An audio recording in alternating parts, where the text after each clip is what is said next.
Welcome, ladies and gentlemen, to Freaky Fast Broadcasting on your Monday night. Tonight, we give you the coverage of the ISRC Larry R Productions Truck Series. It is one of the final moments of the season that we will have here this evening as the playoffs, the chase, we enter into round number 5 of 6. Tonight's going to be one of those races where we get to see who could clinch a championship, or is the championship still alive, as tonight's race is the Snowy Desert 155 here at Phoenix, a track that has clinched a championship in the past. It was our final race back in season 3 where Danny Cochran was able to hoist the championship for himself as well as the win. Here tonight, John Forbes is trying to make a historic run of trying to grab his 3rd championship, but there's one driver in his mirror that's trying to stop him from doing so. Vincent Sora needs a perfect race tonight and next week to beat out that number 11 machine. The question is, can those cards line up perfectly? We cannot wait to give you all the coverage here on Freaky Fast Broadcasting. My name is Sam Dyer. Joining me in the booth is Zach Hall. Currently, we're underway with qualifying as the drivers will have 5 minutes to put down their fastest lap and only 2 laps to do so. But Zach, the perfect race, that's what Vincent Sora needs, and it starts right here. That it is. This is opportunity tonight and going to be the last one. You know, if he doesn't have a perfect race tonight and doesn't gain a ton of points, it's going to be a very dire situation, so to say, next week, where he's going to need things to go wrong for John Forbes. And what we've seen from John Forbes, things will go wrong very much for him. So you have to be on your A game. You have to go out there and perform, and it's going to be right here. The start, I think, of everything is this qualifying session. Is times are starting to click through. We're even seeing some really big pickups from a few drivers. I'm expecting a very big time here from one of these drivers to put in a pole. So this is going to be very important. If you're Vincent Sora, who topped the practice sheets, he's going to want to put himself back up there, saying if he wants to have that opportunity to gain those valuable points. And the one driver he's trying to stop, John Forbes, the 2-time champ, the most winningest driver this season, got a 6th win last week at Las Vegas, when at moments last week it looked like it was still a chance for anyone to take the championship away. But here tonight, that 11 machine's going to need a good qualifying run. He is starting his first lap as Cedric Hunter in the 13 Hello Kitty machine, one of the drivers that made it to the championship, trying to find his way with a good run here tonight, is 5th in points and kind of trying to be the best of the rest of the drivers that are not still in the hunt for the championship mathematically, as 13 Hunter will move up to 5th place on the board. But here at Phoenix, going to be a tough racetrack for everyone. A track that's known for bringing out cautions, but it's a smaller field we have here this evening, as John Forbes says, I'm not waiting for anyone. His first lap takes the pole for the 11 machine. And Zach, being up front, the safest place to be at a track that is notoriously known for cautions. Very wild to see that first lap be the fastest time around, but sometimes it works out to be the fastest way, and so far he has got it done so far from a lot of heavy hitters, because Vincent Sora, he goes to 3rd on his 2nd lap around, but John Forbes first lap in, and I mean just multiple tenths ahead on this. 1/10 ahead was that 11 machine over Danny Cochran, as other drivers able to find some wicked speed. Here's going to be Jared Talmadge as he crosses the line for the 61 on his 2nd lap. Pretty decent pickup from 13th on course up to now 5th, as Presley Sora finishes out his time. He'll be in 2nd position. Nick Crawford having some fun for the 74 as qualifying. Not the most important thing for this machine, as he's deciding to have fun here for the Snowy Desert 155. The last drivers out there on the course for a qualifying time. And, you know, for some drivers, it's late in the season. Maybe they're not racing for a championship anymore. These are one of the ways you entertain yourself late in the season.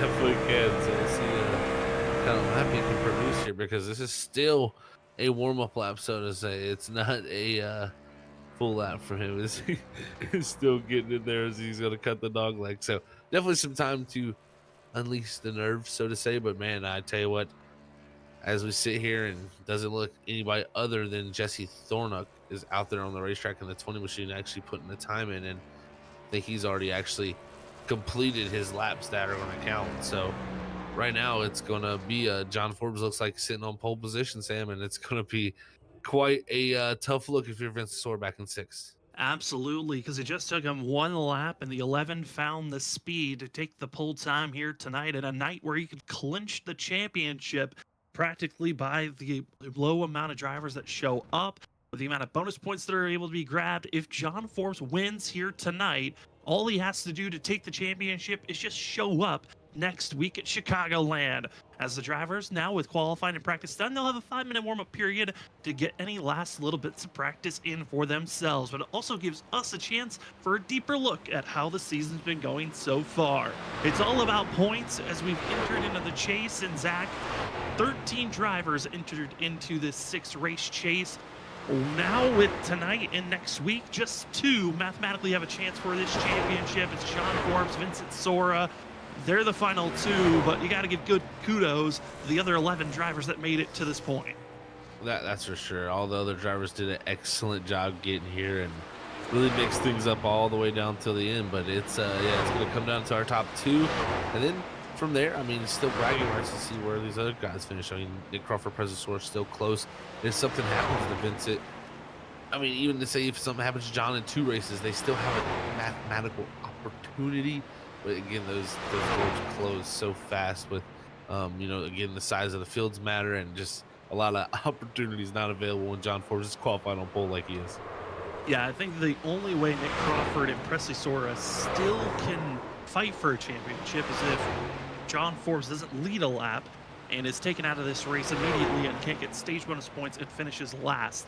And then they find themselves of Presley Sora or of Nick Crawford. If they win, they're still mathematically in the hunt. But if you're Vincent Sora, you also know a win is needed to have a better chance for the championship next week, as that's what our points look like entering into tonight's race. As we'll take a look at what the schedule has been like. It's been a fun schedule to watch. We've seen the ups and downs early in the season, so many variety of different winners, but you see at the halfway of this season at race 9, it just was a flip switch for John Forbes. He went on a winning spree, and he has not stopped since, as at 11 hunts for that 3rd championship. You're exactly right. It really seemed like it all kind of kicked off there at Auto Club, where everything kind of clicked into what has been the meta, so to say, is John Forbes being out front. And right now, these drivers are going to have to work tough here tonight at Phoenix and next week at Chicagoland. They're going to want to dethrone the 2-time defending state champion, and maybe possibly coming soon 3-time. As this season's been a fun one to watch, so many different pole sitters, as well as John Forbes again finding himself top of the board end of the season. Everyone's wanting a good run. And with us coming to 2 minutes left in warm-ups, this is our usual time for our pick'ems. Who are drivers to watch out for, or who do we think are drivers that could win, or just storyline picks to watch out for? And I've gone with a lot of storyline picks recently, but I'm going to go with the easy ball one. I'm going with John Forbes here tonight. I think this 11 machine's got a chance to clinch it. We read in the chat last week with how much we talk about the 11. It feels like he is our favorite driver at times, but he's the threat to watch out for, the most winning driver in this series, the most championships. I think tonight John Forbes clinches the championship here at Phoenix. We'll have to see if that is going to play like that. I'm going to have to go a driver 1 number higher. I'm going to go with the 12 truck of Presley Sora. So I think he's just been excellent on the short tracks. The flatter tracks have been kind of his expertise so far this season, and might not have that, full opportunity to go win that championship. Is, very slim odds for him, but I think tonight he could be an opportunity to still go put on a show and try to win this thing. And we also have our 3rd member of our group on the broadcast team. We got Robert Moyer Jr., our producer, in the background, and his pick coming into tonight is the 2 machine of Danny Cochran. Danny still searching for a win, and tonight could be a memorable one. Like I said, he won the championship back in season 3 at this track. He's running a very similar scheme to that championship run. The 2 could he his first win of the season here tonight. He's open for it, and that will be Robert Moyer Jr.'s pick for this evening. I would say, Zach, those are the three that are the favorites. You can add the likes of Nick Crawford and Vincent Sora as well. That would be your Power 5 to watch out for. The question is, who can try to topple these drivers that look to be the threats here this evening as we got 20 seconds left in the warm-up? You know, that's going to be a great question because I think it's very possible for someone to do that because this track, folks, more than anything, is a track position racetrack. It is so tough to pass, and I think that's why John Forbes sitting on pole could be a huge dagger to the rest of the field just because of how strong clean air can be here. So we'll have to see if that is how the situation plays out. But I think passing is going to be at on the tougher side and more at the minimum here tonight with how these trucks race here. Well, we've talked about the statistics, the trends that have happened in the past year in the ISRC Lariat Productions Truck Series. And in the past, we've ran here 3 times, and the driver that takes the pole leads the most laps. And those drivers lead over half of the laps that are in that race. The last 2 times they ran here, the drivers that have gotten the pole, they led over 100 laps for themselves for that race. But the one trend that, if you're the pole sitter, you don't like, they did not win the race. I know John Forbes has been the trend breaker recently. We'll see if he can break the trend here tonight. Or is it someone else that could get into victory lane here this evening for the Snowy Desert 155?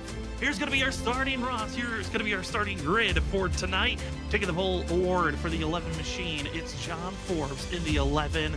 To his outside, going to be the 12 of Presley Sora. In third, we find Danny Cochran. And those are 3 picks from our pick'ems to watch out for here this evening. You talk about flat tracks, though. Another driver that could be on that list, Thomas Green, will be starting in 4th position with his teammate of Jared Talmadge back in 5th. Vincent Sora, his chances for a championship, if he wants to hoist his 2nd, starts now. If he wants to have a chance to even have an opportunity next week, he's got to have a perfect race here this evening. He'll be starting in 6th place. Fan favorite in the chat almost every week he shows up. It's the 42 of Joshua Stovall in 7th. In 8th, we found the 24 of Ali Fonseca. 9th is Samuel Garcia, and another driver to watch out on flat tracks. It's the 00 of Ethan Smith. Starting in the 11th, it's going to be the 13th truck of Cedric Hunter, and he's going to be dropping to the rear of the field with a penalty from last week. 12th is going to go to the 99 of Michael Miller. I believe the same for him. 13th is going to be the 25 of Cody Reed. 14th in qualifying is going to go to the 8 of Martin Morales, with 15th going to the 20 of Jesse Thornick. We got to see Nick Crawford there going in reverse. He's going to qualify his 16th after not getting that lap in, and 17th is going to be his teammate Christopher Norris, with Joshua Freed in 18th and Tyler Dingler rounding out our 19 truck field, as I believe Tyler's still trying to get out here. We'll see if Tyler can register in or if he will be doing a start from pit road. Talked about this track having a lot of cautions in the past. Season 1, it had 8 cautions in total. Season 3, we had 7 cautions. And last season, for Season 6, a total of 10. Those fields, a little bit bigger than what we're going to be seeing here tonight. So we'll see if those caution counts get lowered. Because the intensity of this being the penultimate race of the season, those numbers stay as average. As up front, the drivers are pacing. It's go time. Zach, tonight's race, 155 laps. Stage break at the end of lap 40. We have no fast repairs for Tristan tires in pit road. And with this early stage at 40, what are you expecting some of these drivers are mentally thinking as we're about to go green? I think you're going to see aggressive moves here early in this restart set. While you got clean tires, cold stuff to use, and grippy, full good years, you better use them now if you want to get some positions. It's time for the ISRC Larry R Productions Truck Series playoff racing action for Season 7. Does John Forbes clinch it, or do we have another race to see who hoists the Season 7 championship? Let's find out as the Snowy Desert 155 is underway. Immediately, everyone ducks down to the dog leg. They're trying to stay stable as everyone gets back up. Already 3 wide down into turn number 1. But it's John Forbes, Presley Sora, that are the front 2. But Forbes, better run, better exit. The 11 takes the lead as it's second on back 2x2. Big wiggle from the 12 of Presley Sora through the center on 1 and 2. He's going to be on the outside of the 2 of Danny Cochran, who's looking to slide up, and he'll take over that 2nd position. As right now, John Forbes first, Danny Cochran in that 2nd position, and now it's going to be Presley Sora under threat from the 18 of Thomas Green, who's been strong in these short tracks. Thomas Green wanting to get another victory under his belt if possible here tonight, but up front it's all the 11. Further on back, also seeing some side-by-side as Vincent Sora trying to find an opportunity to make a couple of these passes and go forward. He's already taken one spot, trying to set up a chance here on Thomas Green. Bad wiggle for himself, bad wiggle for Vinny's brother, Presley Sora, and almost looked like he was going to have a chance for a 2-for-1 through the dog leg as John Forbes puts the fastest lap down. It's Danny Cochran now up into second place, the two on the charge and leading the rest of the pack, trying to run down this 11. See how Cochran's speed can be here once he's got out to this second spot now and got some air on the nose. And you can see Forbes, I mean, he's just out there flying. And that lap he put in qualifying, I think that is kind of a shot over the bow of everybody's truck saying, look, I got a ton of speed, so you better be ready to bring it. And that's one thing that I think this track can really benefit from, is just being really fast, because the way to run a fast lap around here really does conserve the tires somewhat too. So I think Forbes has got it dialed in. It's going to be tough for these drivers to close in, but if anybody can do it, this driver right here can, who's a past winner here. As Danny Cochran, second place currently, moved up one spot from where he qualified here tonight in third, and doing a good job trying to stay down low. Interesting thing I think to watch out for is shifting. Drivers willing to shift or not. I know that's always been a talking point, especially through 3 and 4. Do you want to get that extra torque off the exit of the corner? And I'm curious with these early fresh tires, if you're willing to risk it, or with the knowledge of this race could stay clean and green. I know last week we got the stage being thrown with yellow on accident by the admins. This week, I know the field's hoping we can drive through our stage that will be at the end of lap 40. And that's exactly right. Yeah, I'm hoping to drive through it this time. And, you know, that's going to be the interesting thing to see how this is all going to shake out with the run. Is, are we going to see much separation? How much tire fall is going to happen? The smaller sizes of fields here kind of bodes well to have a much greener race here than you normally see in Phoenix. This place can normally do some chaos as we're getting some great racing here with the 12 President, who's trying to defend that outside for everything it's worth, because he's just been getting freight trained on this bottom, and he's going to finally clear that 61 and be able to drop in behind his younger brother here in that 5th spot. So the 12 Presley Sora from the drop of the green here, a little bit of a struggle right now, but we've seen him before drop back and be able to gain some spots now. As this is some of the battling that's been happening up front. Some drivers further on back have been making some big moves. Cody Reed, Christopher Norris, Snowy Desert Racing teammates, they've both been on the charge going forward. Cody Reed up 3 spots for this 25 machine. Behind him is Christopher Norris, up 6 positions, and also Snowy Desert Racing driver Nick Crawford up 4 spots. Nick Crawford, driver that won this race last season, is the 74. Curious on how well they're going to continue moving forward, because early laps have shown they've done a great job, but we're getting to that zone, Zach, where you're kind of trapped with the fact that you've said it's tough to make passes. We're about to get to that zone where it's almost impossible and you're stuck where you are now.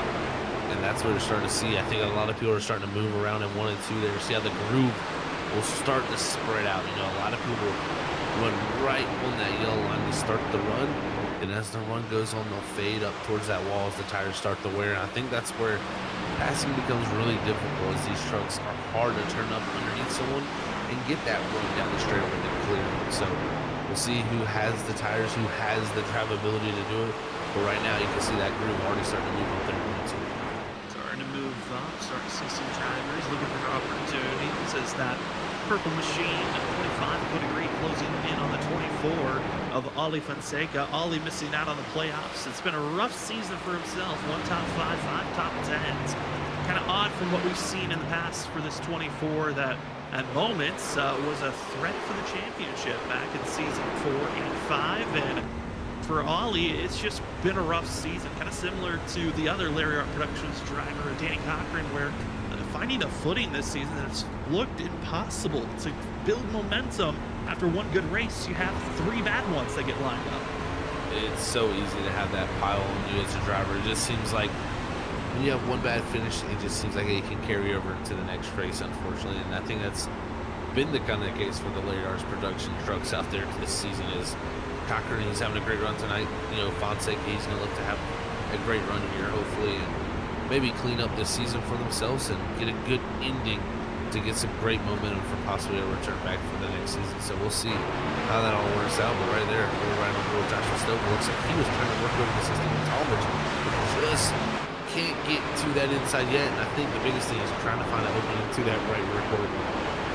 And looking at Joshua Stovall, and Preston Sora wasn't around, probably the biggest marker of rookie of the year, where it's going to be given to this 42 machine, as he's had a very solid season. One win given to Stovall back at the start of the playoffs at Talladega, but he's shown strength at a lot of the bigger tracks where there's drafting efforts with 2 top 5s, 8 top 10s. Stovall's been impressive, and I think if he comes back for next season, obviously going to be a driver to watch out for, and I'm curious if he's going to have kind of a showing like we've seen from Ali Fonseca's sophomore year and a few other drivers' sophomore years where they really make that step up of being a threat from early in the season into after the rookie campaign. That's for sure, yeah. We've seen that before here at ISRC where these guys make that step up, and Stovall is definitely one of those drivers that can do it, man. I mean, already got a win under his belt at Talladega earlier in the season, and we know a ton of confidence to make any move he wants to make on the racetrack. We know he is not, you know, going to roll over. He's going to be a driver that's going to race every single lap the same way, and I tell you what, that at some point will come back around and start putting him up front. Last year's Rookie of the Year, Samuel Garcia. He's been finding a lot more consistent speed, not just on Monday nights. Had an impressive run last Wednesday. He's showing some good speed early on in the WSSR Cup Series as the 50 machine runs in 8th place, and a driver that's trying to continue moving forward and growing each and every season. It's been a pleasure to watch, as I feel like that's a consistent story we always hear of drivers where their starting grounds are when they first join its league to where they grow later on. But he's seen some great racing in front of this 50 machine, and we got to bounce up to the lead position. John Forbes had mounted a lead over a half a second. Well, guess what? It's now half a car length, as now the 2 machine of Danny Cochran has gotten right back to the back bumper of the 11. John Forbes, you've got competition, and it's the 2 of Danny Cochran who is right here. And Zach, this is some flashbacks of some old ISRC days. It's vintage time. It's John Forbes, Danny Cochran, and Cochran sending it all into the dog leg heading into turn 1.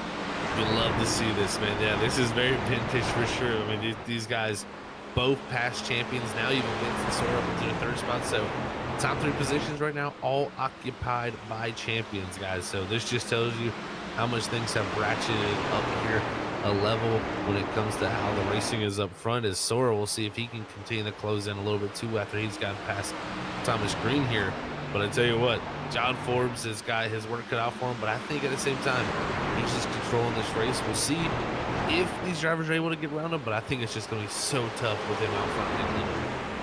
As John Forbes continues to keep himself at least a 10th, about a car length to 2 car lengths ahead of the 2 machine of Danny Cochran. Cochran has kind of hit that plateau marker as he exits out of the corner, especially out of turn 4 there, heading to the front stretch. That 2 is inking out a little bit higher. I think he's trying to find some more extra grip up there, but the risk to reward, that outside wall, is calling out to the 2 machine. He's got to be careful, especially with each lap that ticks away. Those tires are fading more and more. They definitely will. This track, it doesn't really seem to wear the tires a ton, but they heat up really is what it does aggressively. And what I'm already seeing is we're about a second already off the pace here, only 21 laps in. That's surprising here for, you know, a track that is only a mile in length. So that is a sizable amount of fall off here, and we're actually seeing some great racing here. As Cochran trying to get nice and close to that back bumper, maybe not let him make the mistake. That's what you do as a driver sometimes. You know, we don't have too much of an aero effect when we get right up behind someone like they do necessarily in real life to take the air off the spoiler, but we can affect that mirror. When you see that truck grow bigger in size, I can tell you, a person as a driver myself, it does affect how you travel. It certainly does. That pressure of, will they have the same braking zones I do or not? Starts to linger. Will a driver be willing to use the bumper to get you out of shape? Danny Cochran trying everything, and for this too, the desperation for victory, for Danny announcing last week that he was not going to be going full-time anymore in the ISRC Truck Series. This is his final full-time season, and for a driver that's so well known, been part of the history of wins and contenders for championships, won the Season 3 championship. I know Danny wants to get a victory at some point this season, especially with how rough it started off. But another driver that really struggled in the first half and found his footing, almost found himself as the regular season champion had a misstep or two, and that one driver that capitalized was John Forbes. Vincent Sora, our season 1 champion, slowly chipping away, but everyone inside of our top, I would say 8, are running almost identical times. It's a 28.8 for most drivers, a couple dipping into the 28.7s. It's very impressive. Yeah, I mean, right here, like you said, it's really the top 8 are all very, very close, and you got Presley Sora, Jarrett Talmadge, John Forbes still down in the 7. So those are the 2, or really the 3 that right now have the most pace on track, and Jarrett Talmadge, surprisingly, the fastest of them all. So we'll see how that can equate to, but lap by lap, we'll see that those things just kind of go back and forth. There's right now some balance going on. Talmadge to the inside of Sora here as he's trying to use that speed, and this is going to slow them both down, but the 61 definitely showing good speed. Good speed by the 61 at Talmadge, but this is only going to be helping Stovall, that 42 machine, looking for more opportunities. A bigger wiggle might give that Brown machine a chance. Tuck it down low or even bounce to the outside groove. So this is all battling for 5th place. Presley Sora, Jared Talmadge, Joshua Stovall, all in this shot. But as we're now in the second half of the stage, and our stage will be at the end of lap 40. There will not be a caution thrown for the end of the stage, unless there is a on-track incident that brings out a caution between lap 35 and 40. That also would count as our stage break. But with the fact that these drivers know we can drive through that stage at the end of lap 40, curious on how that might be affecting some of the drivers on how fast or how aggressive they want to push on these tires, because we also were given the numbers around lap 69 is how far they can go on fuel. If your extreme fuel saving might even go a little bit further than that, but I'm curious on how that does change your mindset, knowing that this stage is in the middle of that green flag run that we potentially could have. Yeah, it is very, very interesting. I mean, I think more or less what you're going to see a lot of these drivers do is right around that 51 to 52 mark, probably come to pit road, most likely to kind of split this race up into a 2-stop, since that 1-stop is going to be about 20 laps short of making that happen. So I think a lot of drivers are going to focus on that. So we'll see. You want to position yourself well for that stage, but I think a lot of these drivers right now are pushing hard, trying to get themselves up there before we get to those mid stops. Talking about rookie drivers, currently Christopher Norris trying to stay ahead of the rookie driver of the 99, Michael Miller. 99 machine hasn't had his numbers on the side, but always distinct with the red and white. Get to move up to see Thomas Green in the 4th place as for his 18. Thomas, this is the Thomas Green of old, I would say. It's been fun to see. I know last season, joined in the middle of the season, it was Jared Talmadge and Thomas Green teammates that came back after a season and a half hiatus, and seeing it was Jared that was actually the fastest one of the 2 is kind of shocking last season, but Thomas Green proving why he was a threat for season 2, 3 when he was out on the track. Felt very nice to see how fast he was. Cedric Hunter and the Hello Kitty machine, part of a trio that all had penalties entry tonight. Michael Miller, Cedric Hunter, and Nick Crawford all had to go sent to the end of the line. This 13 has not moved forward, but Zach, I feel like you would know better than anyone. Cedric Hunter and this track here at Phoenix, they're not always the best combo to be watching.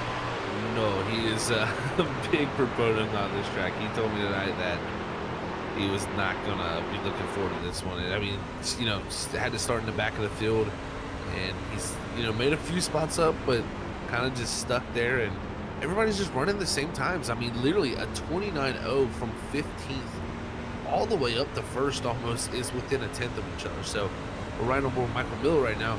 Everybody's just so close on speed right now.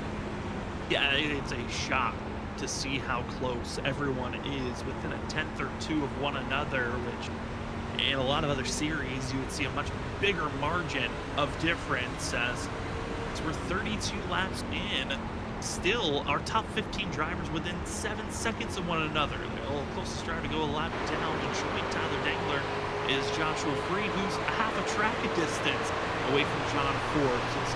With 8 laps to go until the stage is over, is quite impressive by all accounts. Tyler Dangler did get back on track as he missed the start of the race. It's the first 12 laps he is out there on course for the Barbie machine. As as he's making his way, trying to get by Joshua Freed, who gets into the outside wall for the 39. And I know drivers further on back, they are starting to show signs of struggling with the rear ends, which, if you've been aggressive, there's Martin Morales who goes down low. Such a deceiving shot that camera is, because drivers are ducking down low to cut that dog leg. That if we were at any other track, that motion would be a sign of a driver going out of control. Exactly. It almost looks like sometimes they're breaking loose and they're, oh yeah, they're just diving down to the inside here to cut the distance. And it is one of the most violent hits in all of iRacing. You know, you come here off of this exit of 4 and you just turn left here. You just go straight down there onto that flat, and that transition on that banking, if you got a direct drive wheel, it is actually a very violent hit. So I can only imagine what that experience would be like in real life. I'm sure it's not the most pleasant to be happening all the time in that race truck. Oh, Morales into the wall there. That's going to open up the door here as Dingler's going to go around again. Dingler, again, like Sam said, about 12 laps down here. He's going to be on a little bit fresher tires to these guys, so wouldn't be surprised to see him work around them, but right there, doesn't want to get caught up in nothing, is Morales there. A tough little hit to the wall. Trying to take it easy. I know Morales also, with that hit in the wall, was reacting to Jesse Thornock in front of him, who was having some slight issues, as we were looking just almost 10 laps ago on the fact that Danny Cochran was closing in on the distance. Well, it's ballooned back out to half a second between the 11 and 2 machine. Vincent Sora, it's pretty equal distance between first and second to third, third and fourth. Closest battle on track actually is for 5th place, where it's Jared Talmadge and Presley Sora that are within 0.2 of one another. But everyone on field looking at our top 10, pretty spaced out. No one's showing signs that they're going to be making any big moves just yet. Looks to be, Zach, pretty solidified on where our top 10 will be, which, if you're Vincent Sora, this is the worst nightmare, because this finish alone, with just the stage points that are going to be lost, this could be a clinching moment for John Forbes. I mean, this is just going to grow that points even more and just put you on the back foot that much even more. And also, there's no caution that's going to come out here at lap 40, so it's not like you're going to be able to reset here. Yeah, you lost a few points. Now you got some track position. Maybe you'll be able to battle with them. No, that gap is growing. That, you know, is right ahead of you, because Forbes right now, more or less than anybody, keeping into the 28s. And that's really able to keep that pace up that not many others have. And he's starting to grow that gap more and more. As right now, I think you might see in a few moments Cochran and Sora swap positions, because it looks like the two starting to lose the balance on his truck. Lose the balance. We'll see how the teammates want to react around one another. It's going to be a quick, efficient swap, or are you willing to fight one another? As one driver having some blinking issues for a second, was all Fonseca. Looks like it's got cleared up. As we are on the final lap of the stage, Presley Sora, Jared Talmadge, they're the two drivers that are battling back and forth between one another for 5th place. But if you're up front, John Forbes, you're crushing the hopes and dreams of Vincent Sora with this run, because the 11 wins the stage. He'll take that spot, and what a charge for John Forbes as he crosses the line. This is exactly the type of run that he was hoping for. It is definitely exactly the type of run he was looking for. And right now, for Vincent Sora, you were hoping maybe one lap earlier to get around Danny Cochran, but he wasn't able to do it to get that extra point to, you know, only lose 1. Now he's going to lose 2 to John Forbes, but we'll see how he can set it up. Not surprised to see him not really swap, so to say. I think they're doing it, but they're trying to do it the most methodical way, because Thomas Green is right there, and look, it's going to be close here. Get a little bit close, get right on that back bumper. Don't want to push your teammate, but you're willing to be a little bit of a buffer to hold back Thomas Green, who's not able to take that advanced forward. Instead, the 18 will have to follow in suit with the 2. Green goes wide. Danny Cochran's tires starting to fade away as Green attempted the outside run. It just did not work out to get back into the throttle as he was hoping for. Instead, it's going to be 2nd, 3rd, and 4th, giving us the best battle on track as they're right on top of each other. Thomas Green trying to fight to that outside quarter panel, and it might be a crossover here on the exit, but just had to lift a little bit as the 2 covered it off perfectly there on the exit of 4. Because now we'll see Vincent Sora a little bit open track. Can he start to stop some of the bleeding that what it was to John Forbes up front?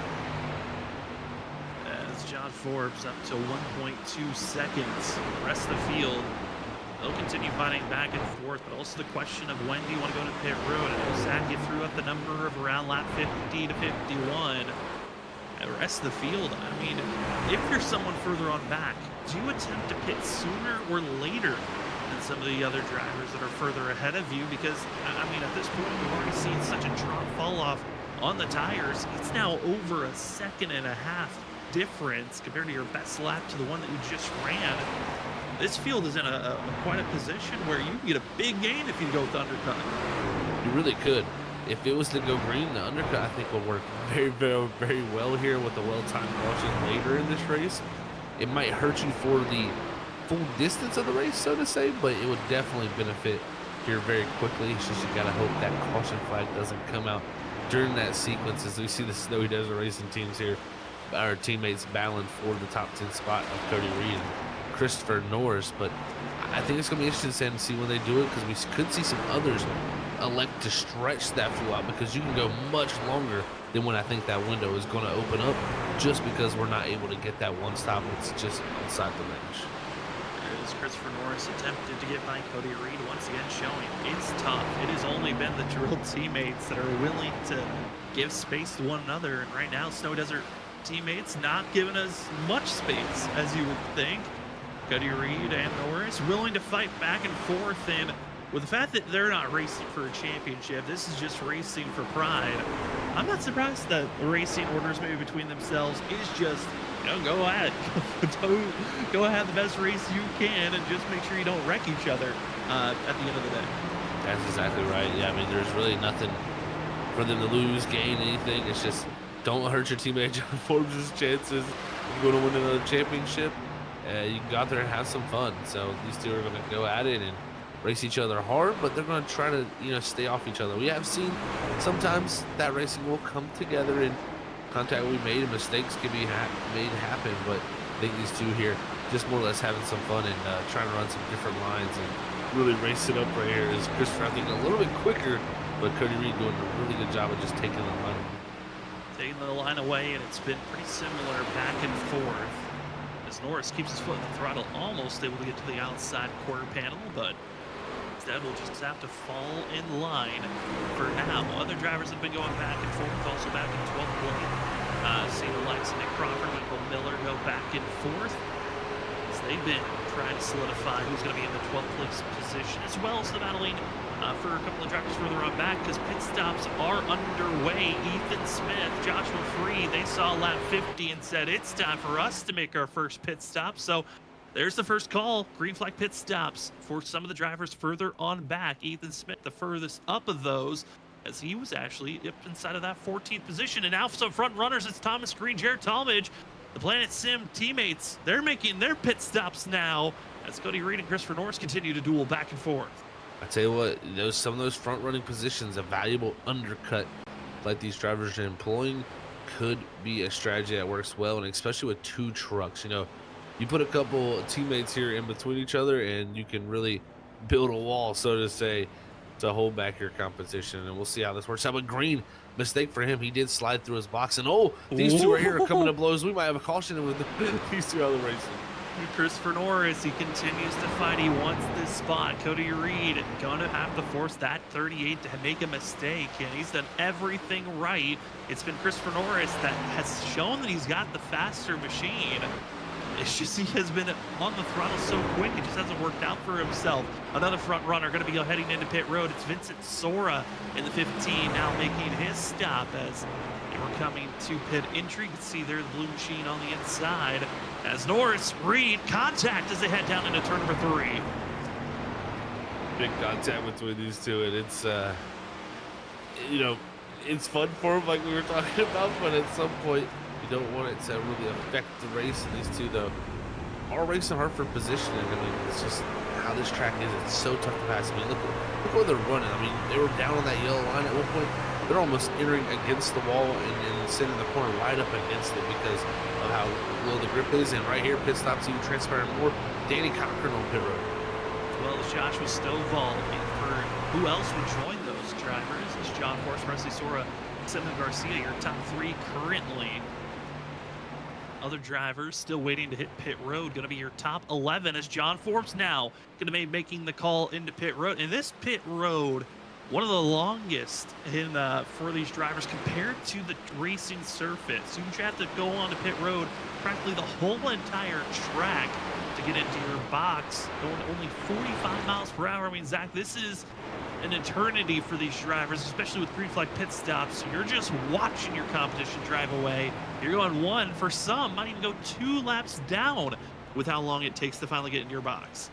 You really could be pushing that. And right now, John Forbes, big thing for me, I noted, no mistakes coming in the box. Didn't have to back up, nothing crazy like that. He had a gap, and I think that's going to allow him here possibly to come right back out in position in front of Vincesora, who did undercut him slightly. And I tell you what, Forbes coming out now here up to speed. Vincesora is going to be a couple truck links back. I think John Forbes is going to have this here by almost a full second. Thomas Green, though, was able to pass over those drivers. 10th place currently is the 18th. John Forbes going to be trying to run down Green. Less than a second to see what 4-lap difference of tires looks like. As Presley Sora, we right on board with. Currently the 12, our current leader, with Samuel Garcia second. Oli Fonseca third. Fourth is Cody Reed. Michael Miller fifth. Nick Crawford, Cedric Hunter, Jesse Thornock, Martin Morales going to be the drivers yet to hit pit road. Again, we were given the number around 69 laps that you could go on fuel. If you were trying to save, you might be able to go a little bit further. We're expecting this race to be a 2-stop. The question is, how short of a stop do you want that last one to be? Because the longer you push, the more that you can be aggressive on your tires on the leader stints of this race. So a little bit of gamemanship strategy-wise. I think Presley Sora has to be careful with how much time he's giving up by staying out. He's letting Thomas Green have a 6-7 lap advantage on those tires. John Forbes about to pass Thomas Green. This is now into that realm of, is Presley Sora banking on a caution to put a lot of these drivers in the back foot? Very well could be the situation that he's looking to play here, Sam, because like you said, he's losing a lot of time. 28.97 that last time by. That's a great lap this late in the run. Really some great speed personally from him.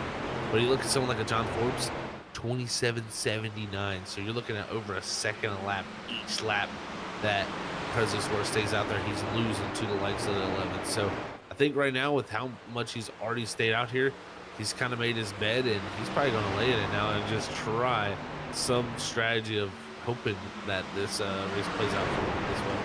And holding back the likes of Thomas Green there, unlapping himself, but it's the threat of John Forbes is now on that 18 back bumper as Forbes gets a little bit wiggly, trying to find an attempt to get back on the throttle. He'll now dive to the inside. It's a battle for 10th, but what could be for the lead. John Forbes in the preferred lane, but cannot get in the throttle. Thomas Green able to keep it equal distance as they go through the dog leg in. Even with that cut ground, Thomas Green better run off the exit at turn 4, and he'll keep this position for now, but you can just sense this 11 frustrated. He couldn't make the pass that corner. Definitely frustrated he couldn't make that pass because he's wanting to get it done as quickly as possible before the tires start to even out. And look right here, gonna run a little higher line, maybe try to... trouble behind him though. It's Presley Sora gets spun, and he goes around. Oncoming traffic is heading their way, and the yellow flag is out. Oh man, this changes everything now. Fonseca switches to the lead, Samuel Garcia up the second, Reed up the third, and the drivers who did not pit are paid off with a huge amount of luck. And it was contact here heading into turn number 361. Putting a lot of pressure on Presley Sora. I don't know if there was contact. We're going to need another look from maybe a different angle, but that was close, Zach, on those drivers heading into the corner. Yeah, I think it was some pretty big contact there. And what I think it came down to is I'm not sure if Jarrett understood that the 12 was still, out there on old tires. Maybe he just kind of got lost in the racing trucks on the same strategy as him, but just gets right in the back of the 12, who is not going to have the center corner speed with the tires he has. And unfortunate for Presley, who was doing such a really good job of managing the speed out front. But right now, this is actually going to bring out that caution, and not going to be the worst case for the 12. Luckily, no damage really. He's actually going to be put into a very interesting spot here soon. Right into the corner, and bang, right on the right quarter panel. was a 61 into the 12. They both drift out, trying to get around one another. 61 takes the damage. Presley Sora trying to find a way to keep it off the wall and will do so. As the yellow flag actually didn't come out until this moment, with oncoming traffic finally entering the screen. But this puts a lot of drivers in a better scenario to watch out for, while others are taking a gamble. Thomas Green deciding to stay out. The 18 machine is not going to be heading into pit road. Instead, he'll be on 12 lap older tires than the rest of the field, which it looks like the majority of the drivers are going to be heading into pit road as they were able to unlap themselves with the 12 spinning around. Quite the gamble, yeah, with this. Wow, yeah, we'll see how this works out for Thomas Green. I mean, the tires fall off pretty quickly, but they do start to even out after a certain point you get to the run. But he's going to be under threat here right off the start of this race, this run, and you're also going to have other drivers who, you know, are just putting their first set on. So it's going to be interesting set of circumstances here, and it's also going to put the likes of like John Forbes, Danny Cochran, Vince Sora, all of them back outside the top 10. So get your popcorn ready. This is going to be fun to watch. Speaking about getting your popcorn ready, entertainment around the corner. We are less than a month away from one of the funnest events that we put on here at Freaky Fast Broadcasting. We have our 4th annual 6 Hours of Daytona event, January 4th into the new year. We're so excited to again be working with and trying to raise money for the Breakthrough T1D group, formerly known as JDRF. And it's an event that we're always excited for. We're bringing endurance racing to Freaky Fast Broadcasting. 6 hours of Daytona, a little bit of practice for drivers, but this year bringing a little bit of a bigger twist, as we will also be having different goals, donation goals if we hit them, different small events that we'll do during the broadcast, as well as ways for you, the audience members, try to influence and change how the race might be going. I know, Zach, this is an event we're always excited for. It's crazy to think this is our 4th annual endurance race to stop or help stop diabetes. Yeah, it's really amazing, and you know, really just credit to all of us here that put in the work and set this up to get it all ready to go, man. Have all these people come together for endurance racing. If you're out there and you really want to do it, make sure you go sign up or help us donate, and you can definitely see us do some fun things on that broadcast. Also have realized this race going to be so impactful for the championship. John Forbes with taking the stage win. Now his goal, win the race, lock the championship up. But for everyone else out on track, it's to have the best finish they can. And it's going to be Thomas Green, old tires versus new, as the Snowy Desert 155 is green. The exit of turn 2 is all green, but behind them, this is where the madness is going to be roaming for some of these drivers that have to take a wave around. They're on older tires, some dealing with traffic. And Zach, how well does John Forbes, Vincent Sora get through the mix, because they're both on top of one another? And this is where John Forbes has been so perfect all season long. It's getting through traffic, quick, efficient, and he is trying to do it once again.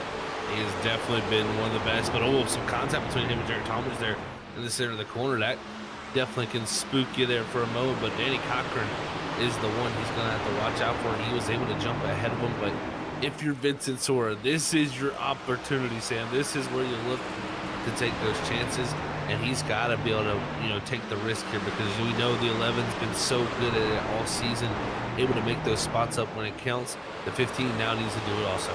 Nick Crawford, a little bit of a spill as John Forbes trying to hold on for himself as well, but Nick Crawford falls back. A big slide for himself, lost the time in ground. The 15, the 11 continue to try to find their way to go forward, and now up to 9th place as they started back in 14th and quickly surging forward. Cody Reed now up to the lead position after being by Thomas Green. And I mean, Zach, this is the wall that the 11's got to be concerned about. You've got Danny Cochran, Ollie Fonseca, Michael Miller. It's the 2 who is running you down early in the run, that's trying to be the most efficient one to try to catch up to Cody Reed.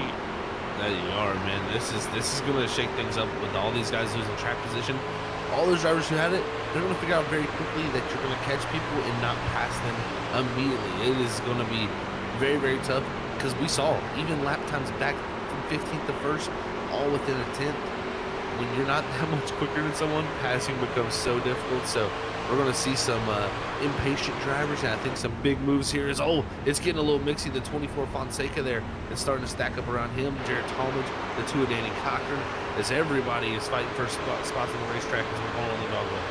Michael Miller, big slow up for the 99 machine. We got to go back out to a wider shot because we're missing a lot of the action as Oli Fonseca is in trouble at this moment. The 2 trying to hold back. Also the likes of Jared Talmadge. Talmadge able to slice up in front of the 15 as well as the 99. But it's Vincent Sora who's getting impatient. He knows that this is his chance with how slow these drivers are through 3 and 4. If he could just get underneath the 11, this is an opportunity to take this spot and keep John Forbes behind him. That it is, Sam, and he's looking for that opportunity to open up. It just hasn't been there yet. Forbes is doing a really good job, and they're both kind of just, stuck here, right here in the top 10, just not able to go forward. And it just shows you again how close the times are. So you can be the fastest truck all night, but it's going to be tough to get yourself right back up in the mix. And a little mistake there. It's going to open the door 3 wide now. I think it's sort of looking to the inside. We're going to go into 1 and 2. This could be on right here. 3 wide. It's going to be the 15 down the yellow line. Going to be on that first seam is the 11 of John Forbes. Michael Miller going to be all the way up to the outside. 3 wide, almost off the exit of the corner, but it's John Forbes who's got the nose underneath the 99. And this was a full lap, if not 2 laps, trying to set up to get by Michael Miller. And Miller continues to hold steady. And it's Vincent Sora who lays back, able to get into the throttle. He'll now be in the middle groove. And this is where John Forbes is able to make the pass to hold back the 15. Vincent Sora, 2 for 1 meal for himself. Through 1 and 2, gets back in the throttle. Miller's a little bit of a slide, and he'll stay to the inside as Vincent Sora. Let's see if John Forbes can do the same thing Vincent just did to him. Doesn't look like he's going to do it. Let's see, he's just going to ride behind and look to find the spot around here another way. But, I mean, if you're John Forbes, this is not the worst case scenario. You just won the stage. As long as the 15's up there not leading this race, you're not really too worried. So I think right now he's going to reset and try to get them tires back cooled down and try to get back through his field. Yeah, I mean, for John Forbes, I think that's why he wasn't trying to make the big, bold moves that we've seen in the past, where he throws it down the inside, uses as much grip as possible, and makes all the passes just look so easy. At this point, you can just follow Vincent Sora, and like you said, as long as Vincent Sora doesn't lead this race or win, this is a successful race for John Forbes, as he just continues to make sure that he can keep the gap where it's at going into next week. And he's going to be the most comfortable driver heading to that final race of the Hoisted Championship, as up front, one driver that's not feeling the most comfortable, that's Cody Reed. He's got the pressure of Presley Sora behind him. Again, Presley Sora, the driver that was leading the race before being spun around. The 12 looked extremely quick on the leader runs. Curious if Cody Reed feels like he's got the pace to hold back this 12, and that with the fresh air, that is certainly going to be assisting him as this run progresses. Well, I tell you, if you told Cody that he'd have a chance to win this race about 30, 40 laps ago, he'd say, how? Because it was not looking, like it would work out for him. But he stays out, does that strategy, and it works very well, and it's kind of got him up in the lead. But I tell you what, farther back, though, John Forbes 3 wide right now back there with Michael Miller, Thomas Green. This could get a little spicy here. Again, Forbes stuck on that bottom lane, just not able to go forward. He has had the most unfortunate luck here on this run. He's just gotten trapped down there. Thomas Green on those older tires, not expected to be able to hold back the likes of John Forbes. They head down to turn number 3. Justin Dvorak, who finds himself on the lead lap, fresh rubber as well for the 20. He's going to be hoping that he can follow the 11 through after completing this pass. And I mean, yeah, John Forbes, you're not completely excited on the fact that you haven't moved forward, but you haven't really lost a lot. Until Michael Miller in between, but this 99 has been the wall, has been holding back this 11. That it has been, and I tell you what, the 99's kind of fighting back towards Vincent Sora, who's kind of lost a little bit of ground up to Ali Fonseca. So maybe Sora there using a little bit too much to overwork his stuff to get around Forbes. I mean, it's so easy to do when you're in these championship battles. You kind of target people and go, I need to get around him, and you'll try a little too hard, get a little too much out of it, and you can make a mistake. But here it is, battle for the lead. Presley Sora, I think the one we had to watch out for in the long run here for sure, how the way it's setting up. This 12 looking hungry for a win. Wants the clean air, does not want to settle for being behind the 25. And with that move, It is going to be Presley Sora, nose ahead into the dog leg, and with shortening up the distance, should continue to have that nose going into turn number 1. Presley Sora to the yellow line. Cody Reed trying to go with a little bit of crossover move, but just too early of a setup, it looked like, for Cody Reed. He's going to need a massive run. He's right on the back bumper, but not to the quarter panel. Instead, will push the 12 into turn 3. But Sora holds steady. That front nose settles down, gets on the throttle, and the fight continues to loom. But they got to be careful because one of the strongest drivers on the long run we saw was Vincent Sora, but Danny Cochran wasn't too far off the pace. That 2 is 7/10 back as Cody Reed continues to fight forward. The 25, who's shown strength here in the past, doesn't want to just give up a win. Would love to get another one this season after his win he got at Dover earlier on. Oh, he would definitely love to get another victory. That would definitely put a good cap on the end of the season for that 25 team. But he's going to fight back strong as that 12 has started to pull back away. But right now, look at this. Cedric Hunter going for the move on Samuel Garcia, the 13, showing life after being back in 15th. That caution really helping him out along with some of these other drivers. This 13 making the most out of it right now, trying to go forward. It certainly is. And sometimes it's what you're looking for here in Phoenix. It's kind of the luck of the draw at times, where it's not always the fastest driver of the night that's going to find themselves in the best positioning. It could come down to cautions, could come down to pit road. And right now, it is pure speed for Presley Sora. A little bit of luck on the time of the yellow for Cedric Hunter. He's trying to take an opportunity for a top 5 run. As to the inside of Garcia, able to complete the pass just yet, but if we do have updates for drivers further on back, we did lose before the caution flag came out for our first incident of the day. Joshua Freed, when he went into pit road, decided to call it an evening, as well as we just lost Ethan Smith in the double zeros. We're just down 17 drivers here tonight out on track, but a total of 16 on the lead lap. This battle for 4th place continues to rage on, and now it's Jared Talmadge who's going to be on the back bumper of this 13 machine. That it will be. The 61 had some good pace there in that middle part of the first run, so not surprised to start seeing him make his way back towards this front group. But really right now, the 50 kind of holding back this group here. Garcia's had good pace here tonight, but it just seems not enough to keep up that front 3. Is right now the front 3 almost 3 wide actually up front. As it's getting wild as Reed is actually sliding off the quarter panel of the 12. Slight contact in the center of the corner. Cody Reed was hoping that he could get back on the throttle and resettle the 25. Not going to be the case. Instead, will be the 2 of Danny Cochran that tries to get into the throttle, and Reed a little nerve-wracking with the fact that he tried to make that move so aggressively. Just didn't work out, and instead gonna just have to calm down. We talked about how overheating these tires so easy to do. I think Reed might have done it off that exit of turn 2, trying to fight back on Danny Cochran, but at this point, settle down and watch what this 2 goes for instead. Almost contact made between the 25 and the 2 as they were getting antsy, and it helps Danny Cochran get right in the back bumper of Presley Sora. That it does, man. That was a lot of speed those 2 carried off into the corner.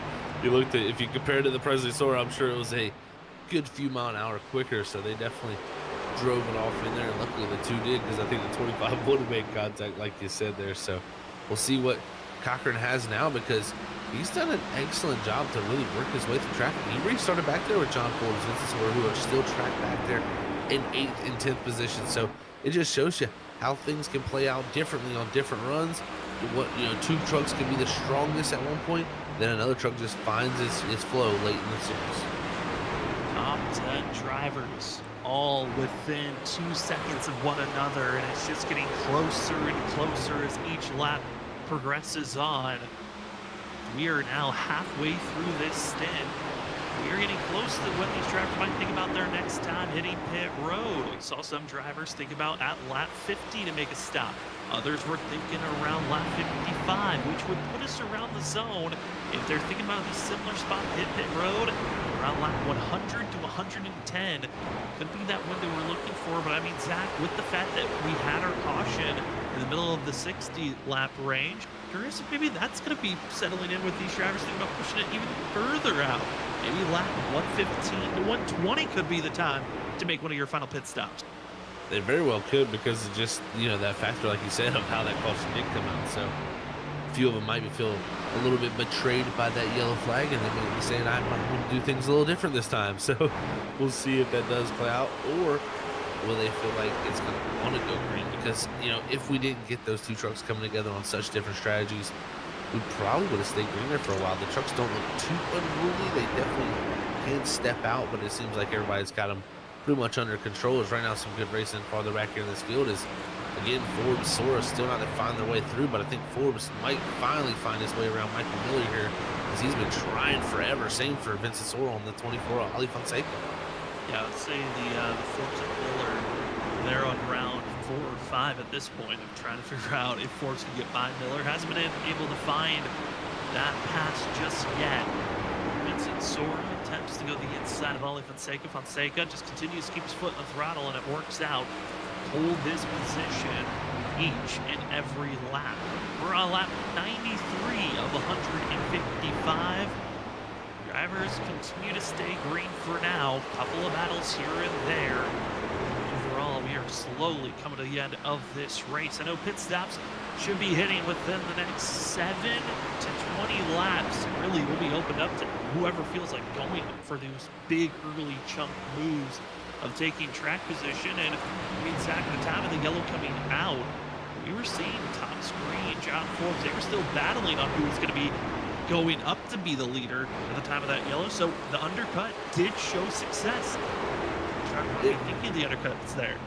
It really did. It showed a ton of success. But the one thing I think would concern people is just how much that fall off actually happens pretty quickly. So it did seem like it worked for him, but he was very quickly caught by that 15, or the 11 of John Forbes. So we'll see who elects to take that. I think if you're John Forbes or someone like a Vincent Sora, who you feel like you got some better pace than a few of these guys up ahead of you, you might see them actually elect to do that undercut, because they just want to get ahead of this grouping, because they just feel like right here you're stuck. You just can't run the optimal line to make pace, and it's just so tough to pass. I mean, they've been stacked up here forever. Keeping our camera still on this battle. This is the closest battle on track between Ali Fonseca, Vincent Sora, John Forbes, Michael Miller. These 4 drivers just cannot break away. But every other lap, it looks like one of them's attempting to go for a pass. But, I mean, Zach, looking at this season, we got this race here tonight at Phoenix. Then we've got next week at Chicagoland. It's, we know that Phoenix has the chance of this, what we're seeing on screen. Tough to make passes next week. I think we're going to have a different story. A lot of passing, and we're back to that pack race that we've seen in the past.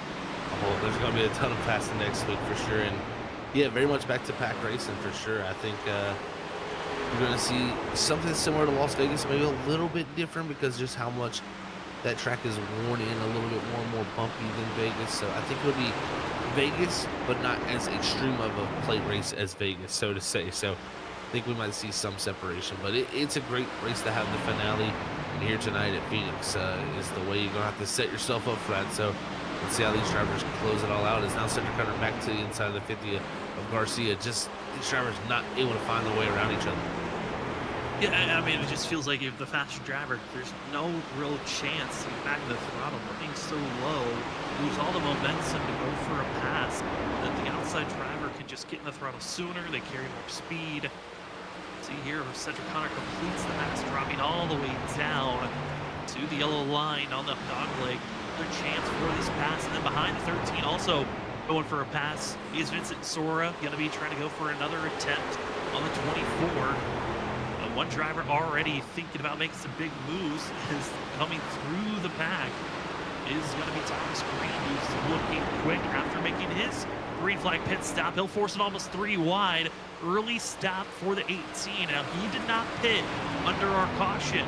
He decided to stay on older tires. He had to go with the earlier stop, and now Thomas Green hoping to get rewarded, but he's got so much traffic ahead of him. This is going to lose him some time that he was hoping to gain on the rest of his competition. They're going to be pitting in the next 10 to 15 laps. Oh, he lost a ton of time there for me. I mean, that was about a second of lap time. Easy loss right there with all these drivers that are stacked up. And right now, everybody's stacking up on each other. If anybody makes a mistake, we could see a yellow. So if you're Thomas Green, you're hoping to get through this and try to get yourself back unlapped before anything could happen caution-wise. thought maybe he would give an opportunity for some drivers to make some passes. John Forbes able to get by Michael Miller. Now is right back to the back bumper of Vincent Sora. Looking at Sora, big contact into the 24 of Ali Fonseca. Big save by Fonseca for himself. As that tap is just as trying every move was Vincent Sora. Finally just had to use the chrome horn. Able to get by the 24 machine, and now Ali Fonseca going to be setting up. Does he retaliate? Does he stay in line? These are those moments where it's so tough when you're a non-playoff driver and non-championship hunting driver of, do you even want to retaliate? As 24 just has not had the acceleration. He cannot stop, but he almost gets taken out by the 11 Forbes. Forbes stuck. He has to back off as Fonseca holds the position with an aggressive side pinch going through 3 and 4. And this opens up the door for Michael Miller to get back to the quarter panel. The 11 and Forbes is just saying, what can I do here to get through these drivers? I've just been stuck back here. It just shows you Phoenix is such a track position race. You could be the fastest driver out for all night, and you could have a tough time passing drivers back here 9th and 8th. Sora tries to set up now, get by Jared Talmadge, Garcia, Hunter. It's John Forbes. Right back to the grueling war that he's been stuck in for the past 30 laps. Could not get by Michael Miller, and once again side by side with the 99. Familiar spot now. Ali Fonseca, who's had a couple of slides and wiggles, hoping that the temperatures have cooled off. He could try to attempt to close in the gap onto Jared Talmadge and Garcia, who are now side by side with Vincent Sora, having to pick and choose which lane he wants to go with going forward. As all this is happening, Presley Sora is opening up the gap over Danny Cochran and Cody Reed. Question now is on for other drivers. When do you want to hit pit road? Next driver to do so is Christopher Norris in the 38 machine, as Vincent Sora gets Garcia out of the way and moving forward for another position. That's great stuff from the 15 there, and the 11 back there. You can see in the background, still battling the 99. He's trying everything he can to get that 99 off his quarter panel. I think he will get himself clear now, is back there in the background, and so he finally will, set up there in the 9th position. But man, Forbes is just having such a tough time trying to, keep up with the drivers ahead of him, because he's just getting trapped on the bottom. As right now, Fonseca's trying to make the pass. And look at here, Talmadge going down pit road. This is some early stops here. For Talmadge, it's kind of recognizing, getting the information from his teammate Thomas Green, who has only been able to move up to now where second place runs at Danny Cochran, but the pace that he's going with take about 3-4 laps to get back onto the lead lap. Thomas Green, early pit stop, the extreme undercut. We'll see if he's rewarded with it, or will it be Jared Talmadge teammates with Green? It's going to have that chance to tackle and go forward, but rest of the field, there's still no signs of pit stops for themselves. Curious when they'll go for those runs, but John Forbes and others, they still are stuck side by side. Forbes is finally able to get by Michael Miller. Yeah, it's just been a tug of war for him. He gets past him, then he gets back to his quarter panel trying to pass someone else, and right now he's stuck behind the 50 Samuel Garcia, so just not able to find his way around. As right now we're checking out the driver in 11th position as pit road gets high here. The 13, the 15, the 2. So it looks like Cochran Sora Racing all coming down the pit road. All three making the decision. It is pit stop time. That is an aggressive push by all three drivers when they went into pit road. As looking at the field and the way they insert, no black flags were given for those drivers. So clean entry, even with the aggressiveness by all of them. Now it puts on the pressure for Presley Sora, who makes his decision. He needs to head into pit road and get service done. Cody Reed will stay out on track. John Forbes as well going to be staying out. Plenty of others. Pit road not calling for everyone, but a lot of our top contenders making the decision of pit road is now in. For a lot of those contenders that decided to pit early on our first green flag stops before the caution flag came out, they were the ones that were trapped and had to stay on older tires, had to lose a lot of track position. They were not able to get that track position back, so it's tough, I would say, for Reed, for also Fonseca, to make the decision to go to pit road, because they know there's a chance of a yellow, and if it comes out, you will be rewarded with that track position. That's exactly right. They got it from the last yellow, so I think they're feeling like, we don't know if we want to risk it for this one. So we'll see how they elect to pull this strategy off. But Presley Sora, I mean, he's seen the others come down, and he was immediately covering it off. So very interesting for him. I think he actually did get passed by Danny Cochran through that pit sequence. So that is interesting to see there even. So we'll see how that sets up for the battle for the race if this does cycle through. But at the moment, Cody Reed, Ali Fonseca, John Forbes, all electing still yet to pit here. Still staying out with the laps ticking away. Soon to be 40 laps to go here tonight. As Sora trying to do everything in his power to run down and catch up to those that have already pitted. Danny Cochran currently leads those that have already pitted already. 2 looks quick. The question is, can he stay in front of the 12 machine that was leading at the time of this pit cycle starting? I think the big thing that for note for this grouping is they're almost all unlapped themselves. They're trying to run up and catch up to Thomas Green.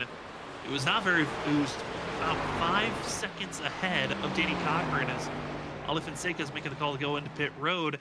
I mean, Green's made a big leap in the gap that he's built, but obviously it's not big enough to hold back Danny Cochran and those that are just getting fresh rubber.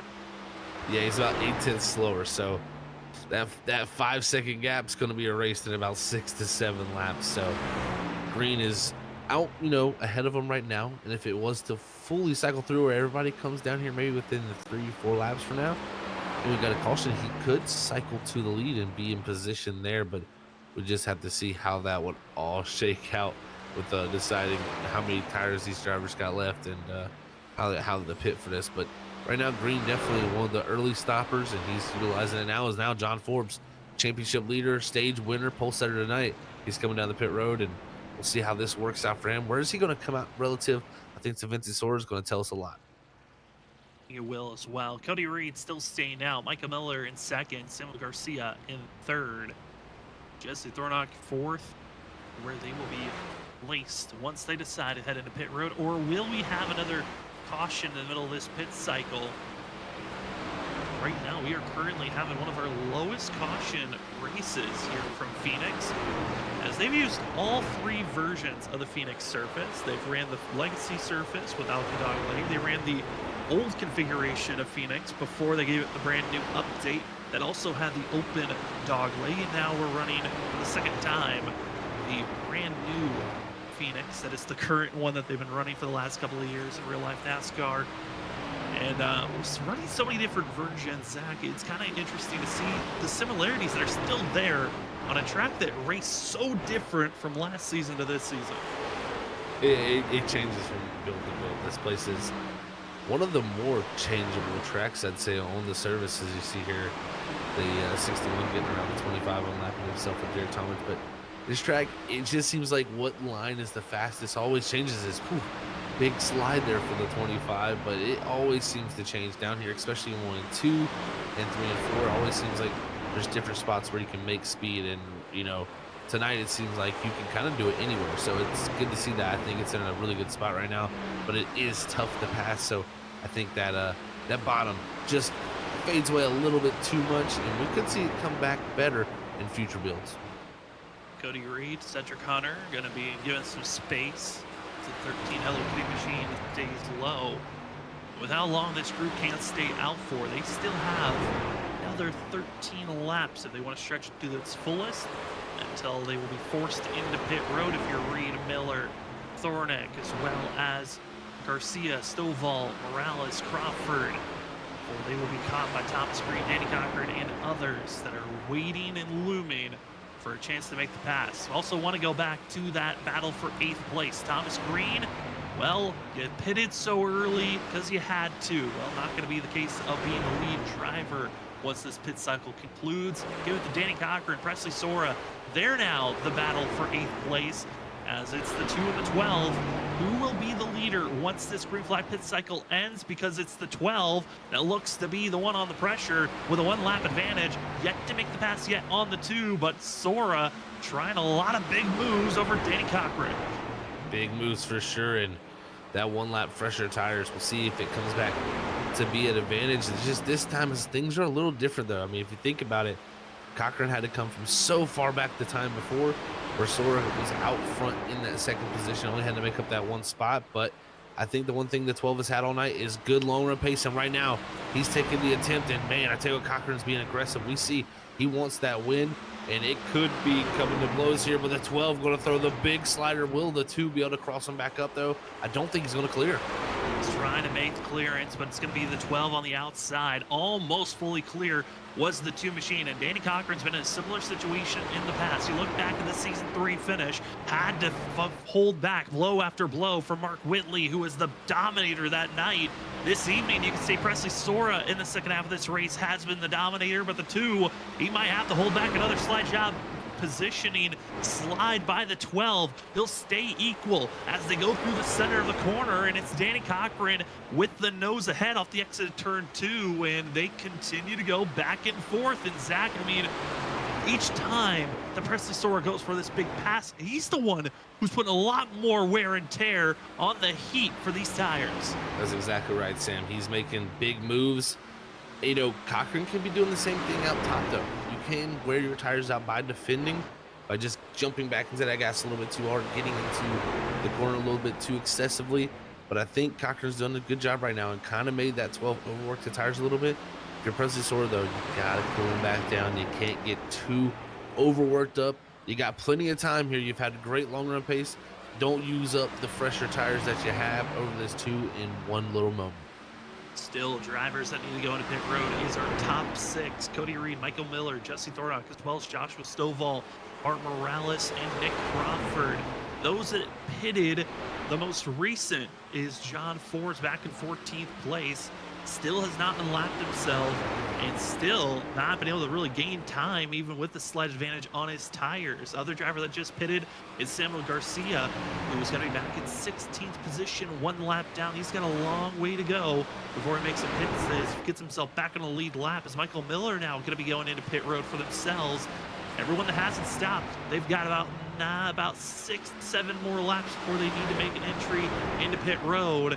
As here is the battle currently for 13th place. It's going to be Ali Fonseca unlapping himself over Cody Reed. But behind Cody Reed is the 11 of John Forbes. Those, the 24 and the 11, that is 4th position that they will be fighting for. The question is, can John Forbes get there in time with us having 30 laps to go? John Forbes going to make that pass around the outside to unlap himself now. It's going to be a great job by him, but still a ton of time to make up. Biggest thing for Forbes, Vincent Sora still about 4 seconds behind the front leaders that will cycle to the lead. I think if you're anything, you're looking for that 15 not to win if you're 11. That's a huge, I think, statement, especially with his stage win earlier. He could possibly come out here even on points if he gets close enough to Vincent. Vincent Sora trying everything in power, while other drivers attempting as well different strategy calls. Looking at drivers that are maybe trying to stretch it out as far as they can. Joshua Stovall, one of the more interesting of the 5 that are still out on track. He was the one that decided to pit with 1 lap to go, topping off on fuel. He's going to be trying to, I would imagine, stretch it as far as you can. Till this 42 is going to run out. 42 definitely going to, I think, stretch as far. I mean, a lot of these guys, nothing to lose, right? I mean, even Nick Crawford back here, I don't know if he's necessarily saving fuel, but his lap times are really far off a lot of these guys. So, I mean, maybe we could see him stretch it farther than anybody, but clearly nobody going to be able to make it on fuel here. So, definitely don't see that being the case anyways. As you can see right behind Crawford here, who's in 5th. Cochran and Presley Sora are right behind him, and that battle is still raging on. Still raging on. And the question of, well, are you banking on somebody bringing out a caution, or will you go into pit road before or after they catch you? Those are going to be the numbers we watch out for. As now coming up, 25 laps to go, as Presley Sora saw there with that big wiggle and slide, willing to get aggressive, back onto the throttle off the exit of turn 4 and out to the inside groove once again. Almost contact for the 12, playing nice. And that's what a fun thing to watch for Presley Sora. With this being his rookie year, the favorite to grab the Rookie of the Year award, this 12 has throughout the season we've watched his mentality switch from I'm going to play nice, I'm going to give as much space as possible, to I'm willing to fight, move, get a little bit of taps here or there. 12, though, how aggressive do you want to be challenging the 2, Danny Cochran, who's trying to go for his first win of the season, and the 12 just trying to find good momentum to maybe bring into the new season of Season 8.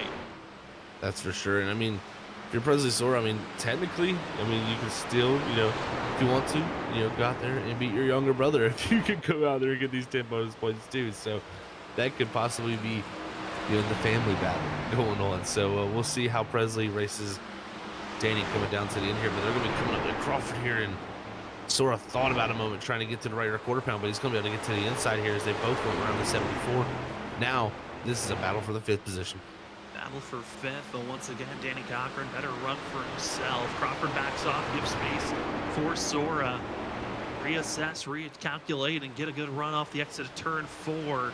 As the laps continue to tick away, Cody Reed, Jesse Thornock, Joshua Stovall, Mar Morales, 70 laps on fuel for themselves. But Danny Cochran, Presley Sora, this is the battle that we'll continue to watch back and forth, because once this pit cycle goes through, they should be becoming the new leaders. But Cody Reed, 71 laps out on track. This is impressive numbers compared to what we were told that these drivers can go. 71 was not on my radar to see anyone try to push it to. It definitely wasn't in mine either, Sam. So this is making things a little bit more interesting, so to say, because this definitely makes things close. It's down coming up on Morales. This 12's there, but I think the 2's trying to use the 8 as a pick, but the 12's going to push the 8 down the track, and look, he's going to clear himself. The 12 with Presley Sora, what a pass, but he's going to be on the nose of the 2. And Danny Cochran just was not able to get it onto the throttle as cleanly as he wanted, and Presley Sora was not going to relinquish an opportunity like that. Pushes the 8 forward, and it's Presley Sora, Danny Cochran swapping positions. Now they've got lap traffic with fresher tires around them. That's Tyler Dangler in the 19, trying to figure out how he wants to assess to get by this group, because if the 19 gets by the 2, that could kill all the opportunity and chances for Danny Cochran to take this spot back. Presley Sora's been the stronger driver in fresh air. He got the pass done, and Danny's opportunities of fighting back might be over as well. With 20 laps to go, Presley Sora looks stout as Cody Reed is still out on track.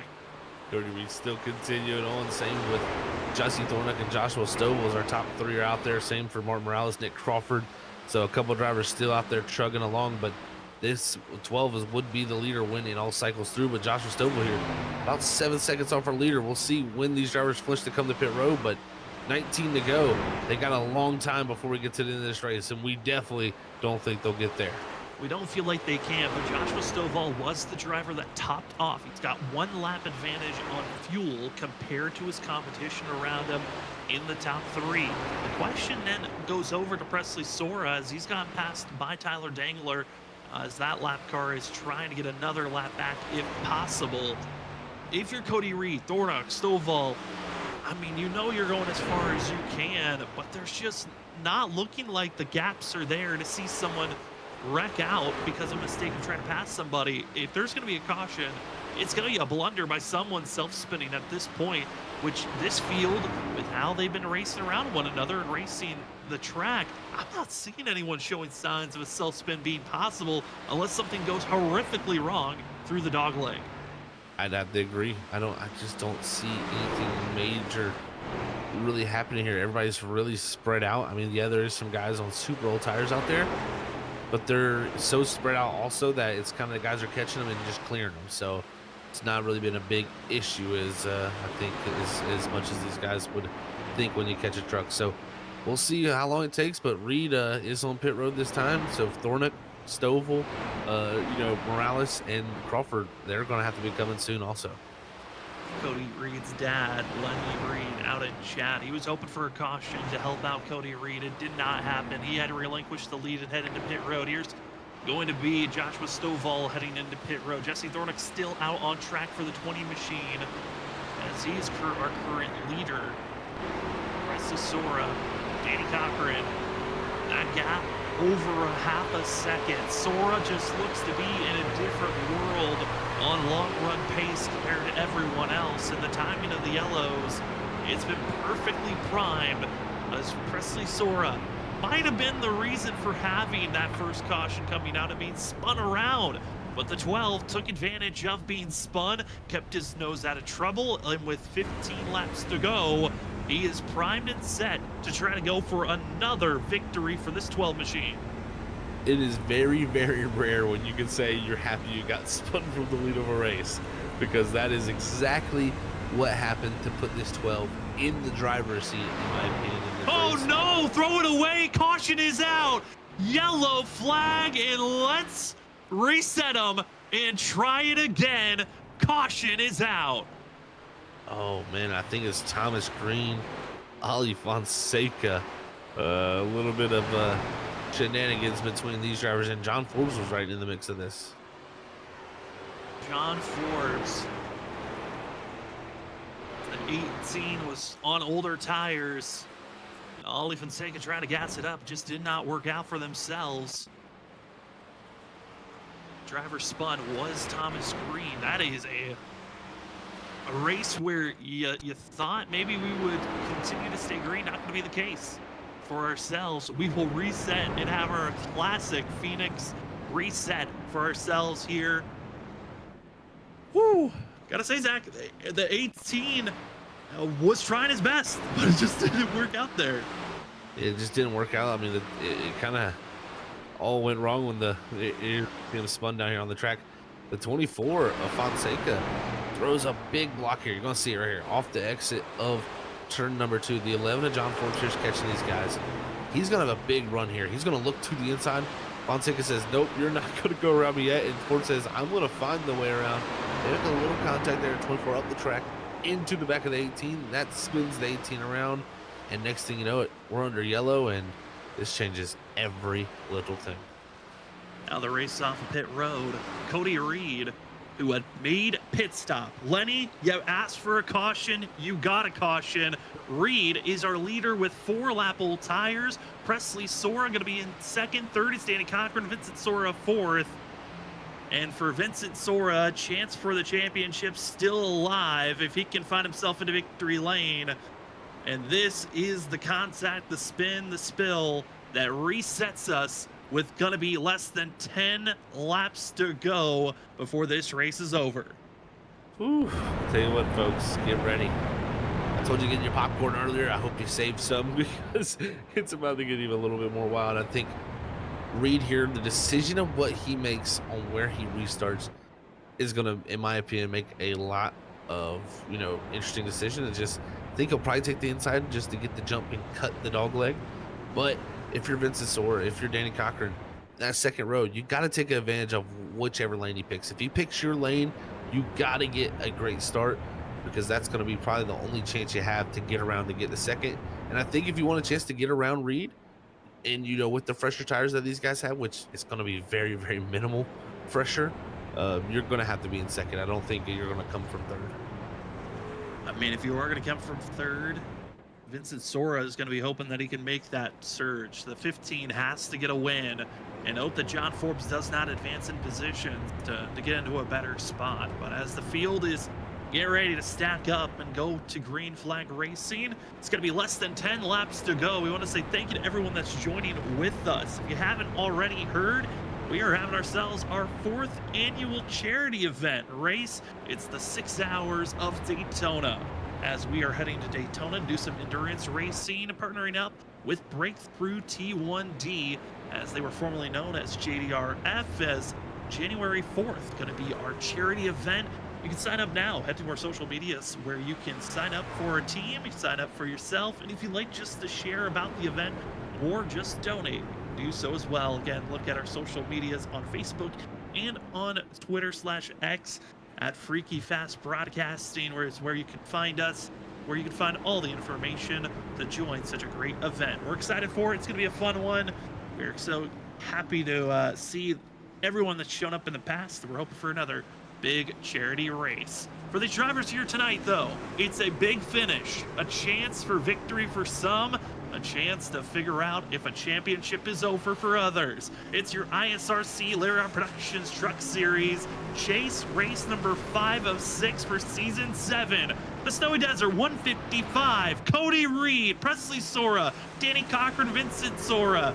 Who's willing to send it all here at Phoenix? Time to find out, as they're going to be taking off and going. Cody Reed gets good launch on the inside. Everyone else trying to cycle through, but it's Cody Reed with the nose ahead into turn 1. and he's going to drive it off in there to try to hold the outside lane. The 12 and the 2 are going to door bang. We're going to be 3 wide here off the exit of 2. And it's Danny Cochran who's going to be on the inside, trying to force it still 3 wide down into turn number 3. Cody Reed pinching, diving, 3 wide squeeze, and it's Cody Reed with the nose. Presley Sora using up the 25 as they're going to be door banging their way through the dog leg. Cody Reed still with the nose ahead as it's going to be Presley Sora shipping it through, practicing the slide job move a little bit high, blocks the 25, the 25 submits him. Oh, Presley Sora sent to the outside wall, and Vincent Sora's there! And it's going to be the 25 still in the lead, and man, oh man, this is going to be a talked about move right there for sure. The 12 with the big slide job, but the 25 definitely saying, I'm not lifting it all for you. Oh, and Presley doesn't look impressed as he races right back up to where the 25 is. And it's all, I mean, I would say this is a fair game. They both were going back and forth. The Presley Sora is going to get himself in trouble with the admins, with the actions that he's having as he was swiping back and forth in front of the 25 machine. And Presley might be starting in the back as he came racing forward to get near the 25. Cody Reed knew what was happening here. Went straight down low. You see the 12 racing on the outside. Cody Reed goes down to get out of the way. And I mean, Zach, we've seen this before. This is going to be a penalty for the 12. Question is, how do the admins want to enforce the penalty into the next race? Definitely going to be a penalty there, and it's going to be a talked about subject after that race for sure, man.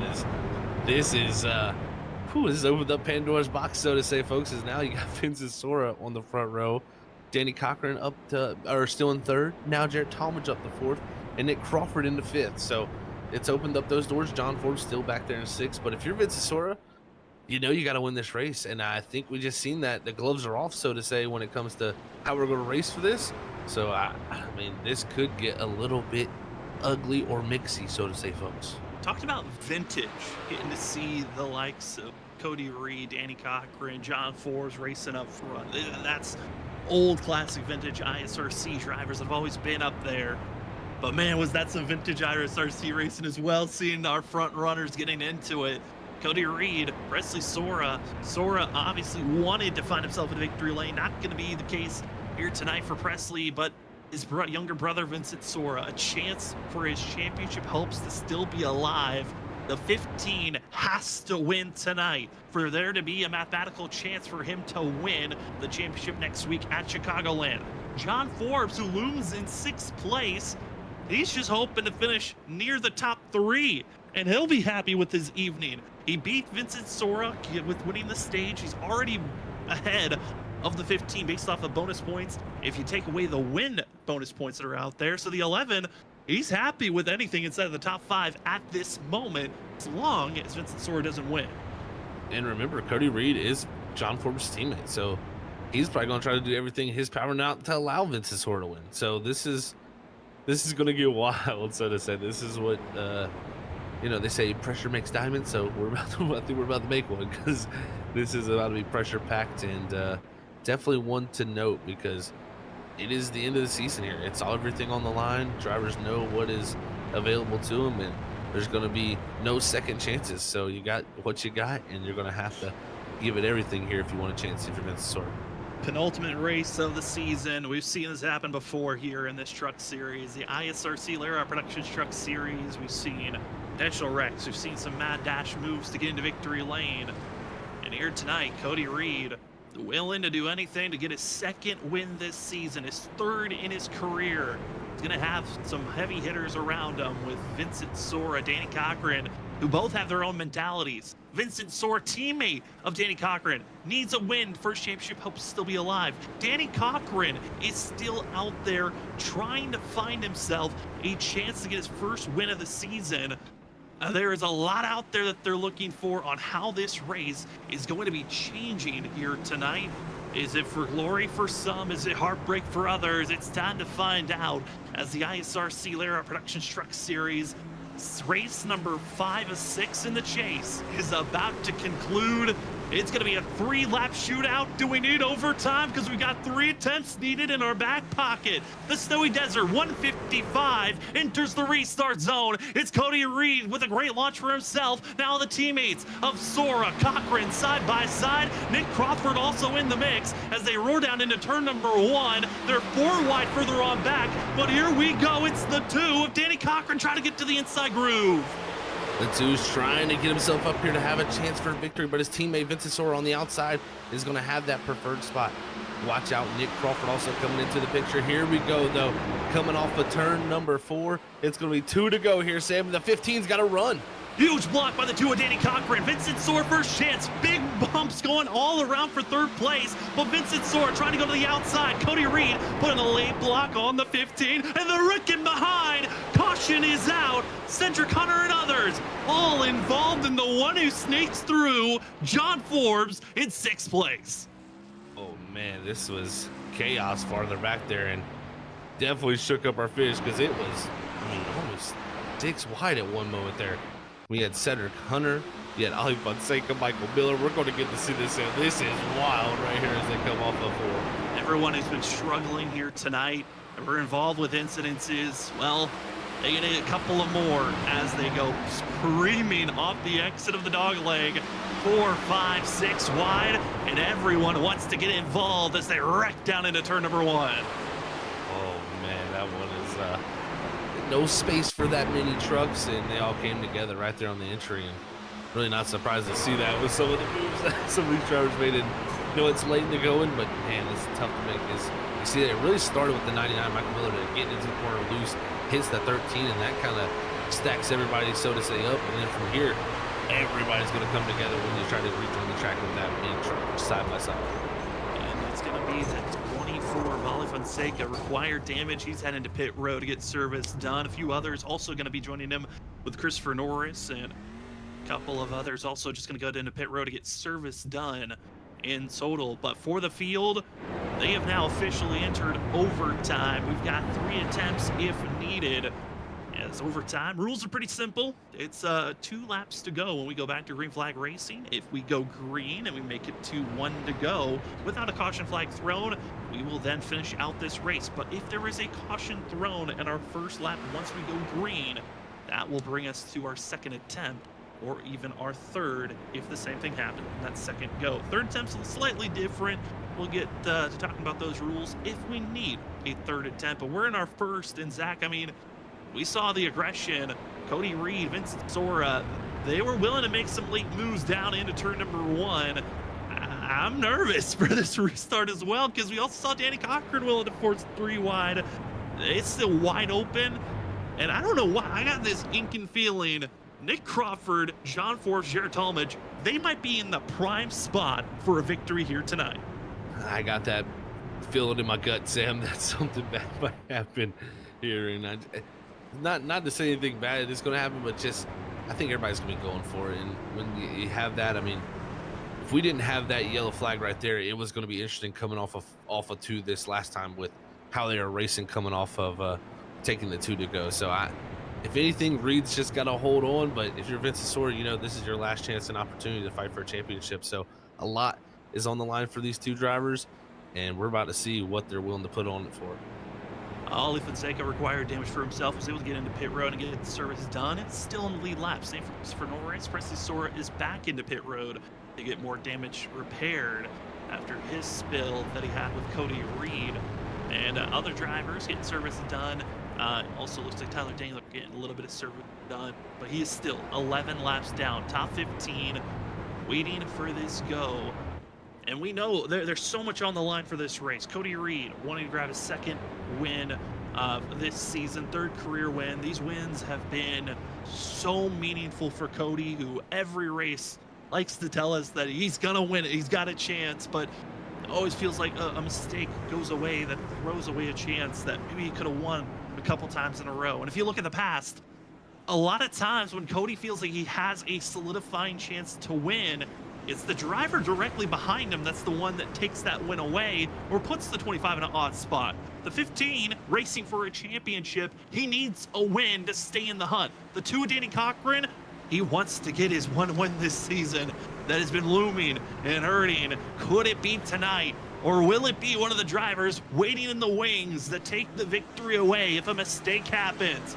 It's time to see where the drivers will line up. First attempt at overtime here for the Snowy Desert 155. It's a Snowy Desert driver who leads the pack into the restart zone. It's Cody Reed taking us to the green. He's got a nose ahead. He's got a car length ahead. Now it's onto the blocks. How do you hold back the 2 and the 15? For now, it's a perfect launch for Cody Reed. Good launch for him through 1 and 2. Right now, we'll see how he exits out of here, because right now it's side by side behind him, and that's what he wants to see in the mirror is down the back straightaway. Reed's going to look for the white flag. And Reed got to hold on. Almost a big tap by Vincent Sora. Sora has to back off. It's now side by side for 3rd place. But Vincent Sora with a little bit of a checkup gets a better launch off the exit. White flag in hand. This race is official. The gloves are off. Is it a second win for Cody Reed this season? Or is it to keep the championship alive for Vincent Sora? The rest of the field behind him are going to be wrecking. It's Danny Cochran going around. John Forza involved. Danny's flipping. Sora's in trouble. Cochran is going to be having the worst night possible, but Cody Reed will enjoy it. It's Snowy Desert Racing winning here tonight. Reed takes the win. What a job by Cody Reed there to hold off Vincent Sora, and the mistake by the 15 was in probably the perfect position to win the race on the outside quarter panel. Gets into the wall late, and that is just going to be, I think, a thing that he is going to go back and look and say, man, oh man, why me? Oh man, Cody Reed, 2-time winner, and gets himself a little bit of bumps all around as drivers are mad about who got the win, but for some, they are going to enjoy it. Reed gets to burn it down, but here is what happened on the white flag as Danny Cochran, Jared Talmadge, Nick Crawford all around one another. The 2 tries to throttle up, but looks like it might have been a little bit netco, a little bit of looseness there. The 2 flipping, though, off the nose of the 50 machine, and everyone else scatters around. And it's Cody Reed, Nick Crawford, 1-2 for Snowy Desert Racing. Vincent Sora, though, the win that he needed was not capable here tonight. The 25 gets to enjoy this one. And for us, I think we're going to have an interesting interview to talk to, as we will be back after this for the post-race show. We'll talk to Cody Reed, Nick Crawford, Jared Talmadge, and a Spotlight driver right after this.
Welcome back, ladies and gentlemen, to the post-race show for race number 5 of the chase. Your Snowy Desert 155 concludes with the driver I don't think was on anyone's radar to take the win here tonight, but he showed the speed, he got the timings, and ultimately was willing to use the nose to get up front.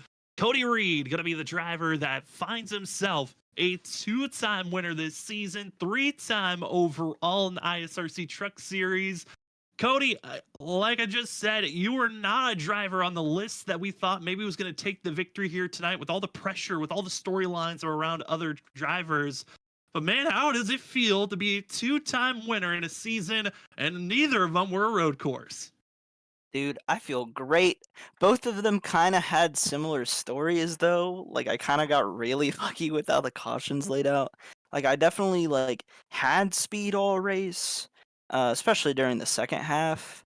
And just like Dover, again Dover, I had speed in the second half, but not really the first. And then I got kind of lucky with the cautions, and I just had to defend at the end. This one, I had to be a lot more aggressive, obviously. Um, and I don't know.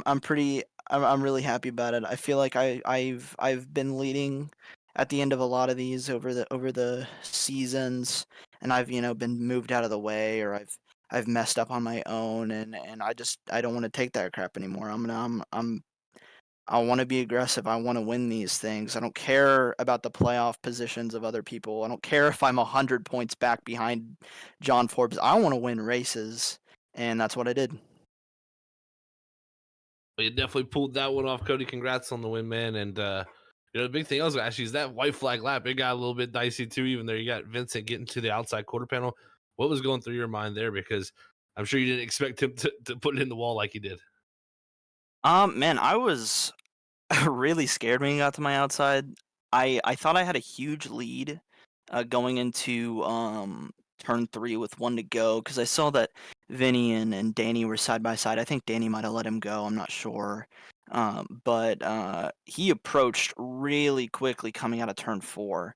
And my timbers were shivered. Okay, Zach. Vinny, he was really fast. He got to my outside, and basically at that point, I'm like, okay, I just need to get a good drive off. He's gonna be at my outside on the back straight. I need to just run him wide in 3 and 4. But I didn't need to do that. It was very relieving when he hit the wall. I don't think I hit him. I didn't get any incident points or anything for it. So that's good. At least I didn't get both of the Soras, though I might talk about the other one later. But yeah, that was a pretty intense final lap. I was quaking in my boots. I mean, talk about the other brother, Processora, you and him getting into one another. What was it like trying to defend over Presley? Because we saw it kind of was building to someone was going to get into the other. What was it like with that battle, and also with the pace lap, trying to make sure that you guys didn't take each other out? Yeah, well, I didn't really want to take him out on the pace lap. He just kind of came up real angry. I don't know what he was thinking. You'd think the guy who actually drives race cars, IRL, would have a little bit of racing sense and not, uh, park the truck right in front of my nose.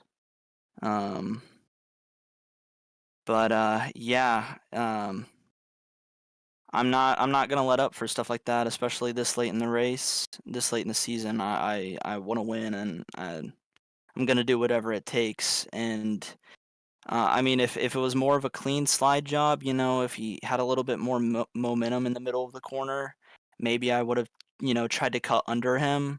But when he's just gonna park it in front of my nose like that, I mean that he sent it from like God knows where. Like he flew, I don't even know how he made the corner.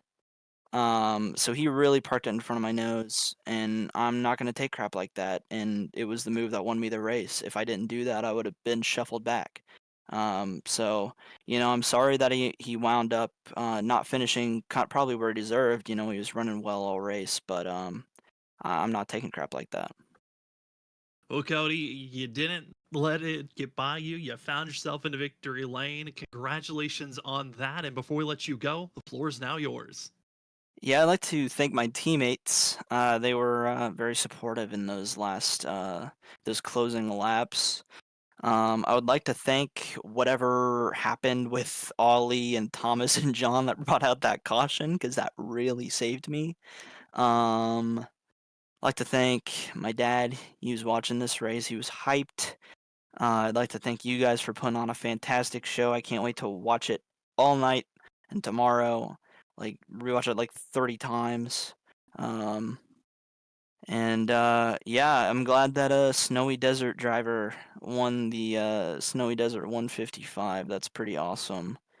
Um, yeah, I'd like to thank everybody running ISRC, Tyler Norris. You know, he's gonna be gone at the end of the season, which is gonna suck. It's gonna be different without him. Although I am a little bit of upset about him wrecking me last week, but you know he's fine. I feel like I got some payback by driving him hard for like 30 laps straight this race. And Martin's cool. Um, yeah, and I would love to thank all the beautiful, beautiful viewers watching this race. You were lovely, and I love you. Good night, all.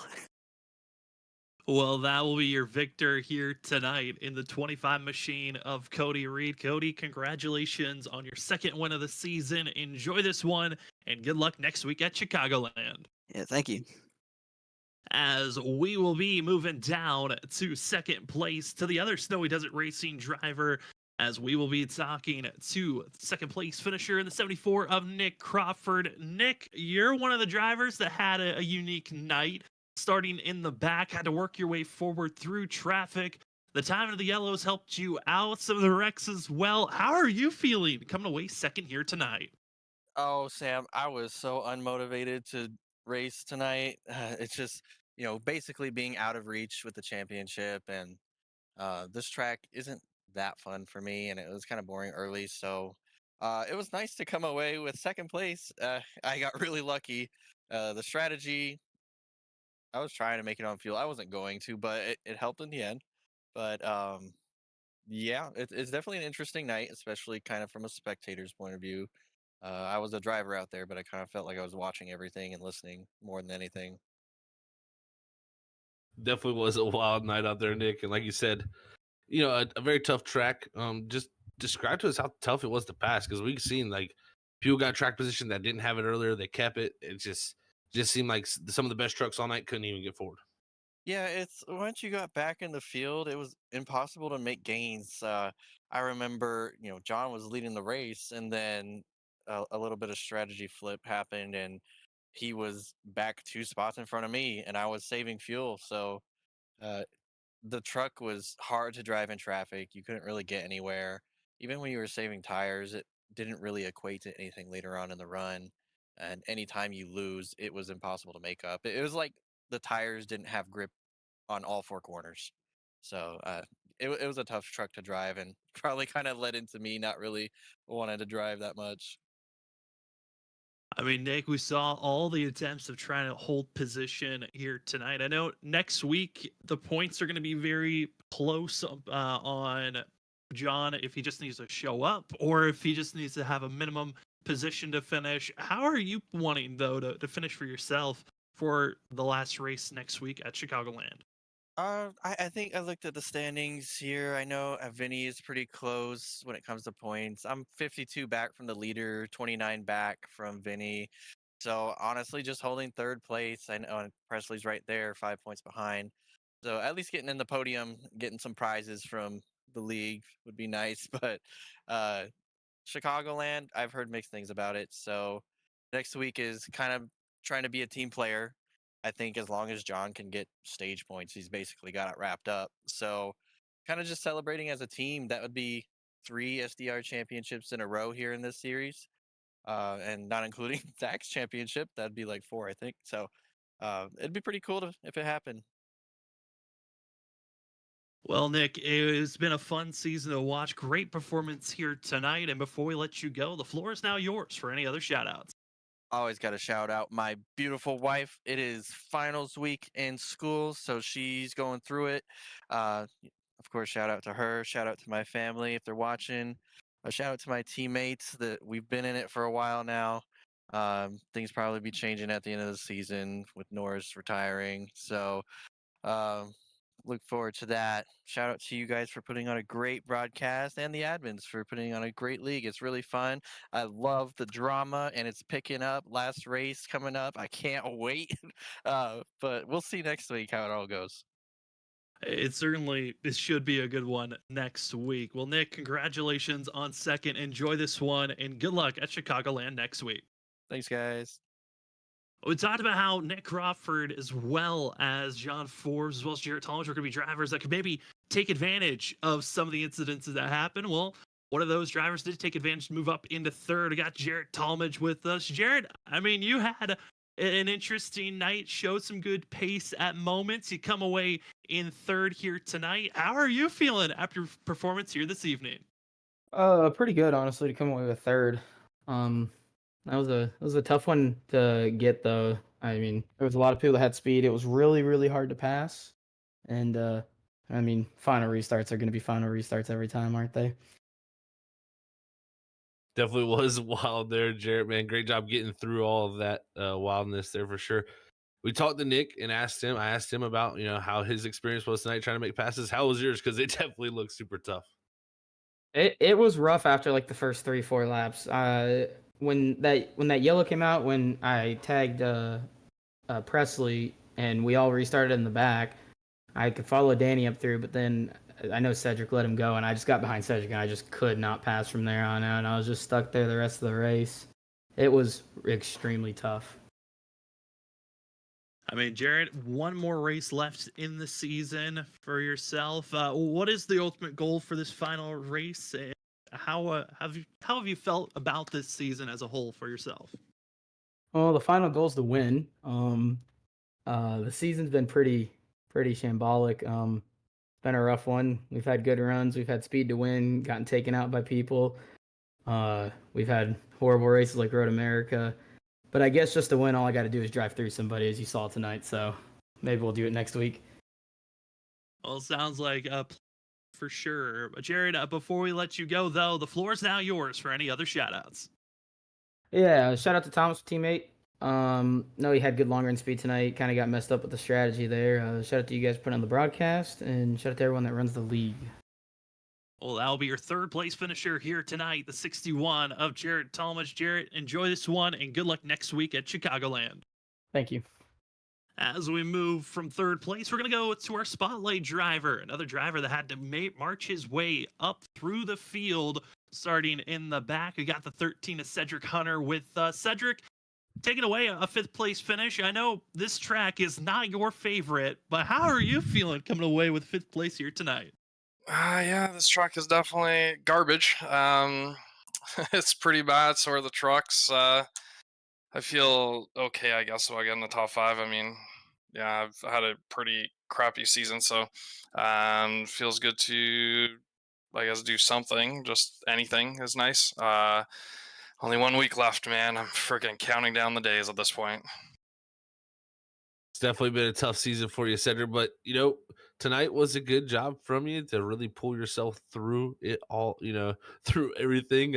Take us through, when you got some track position from going from like 15th up into like almost the top 5 there. I mean, how different was it driving the truck from those different spots?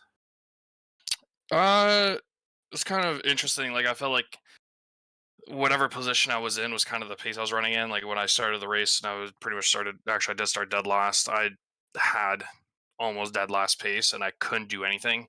And then obviously I was trying to stay out to do a one stop, and then the caution came out, and then it kind of cycled me towards the front, and then all of a sudden I had front pace. So I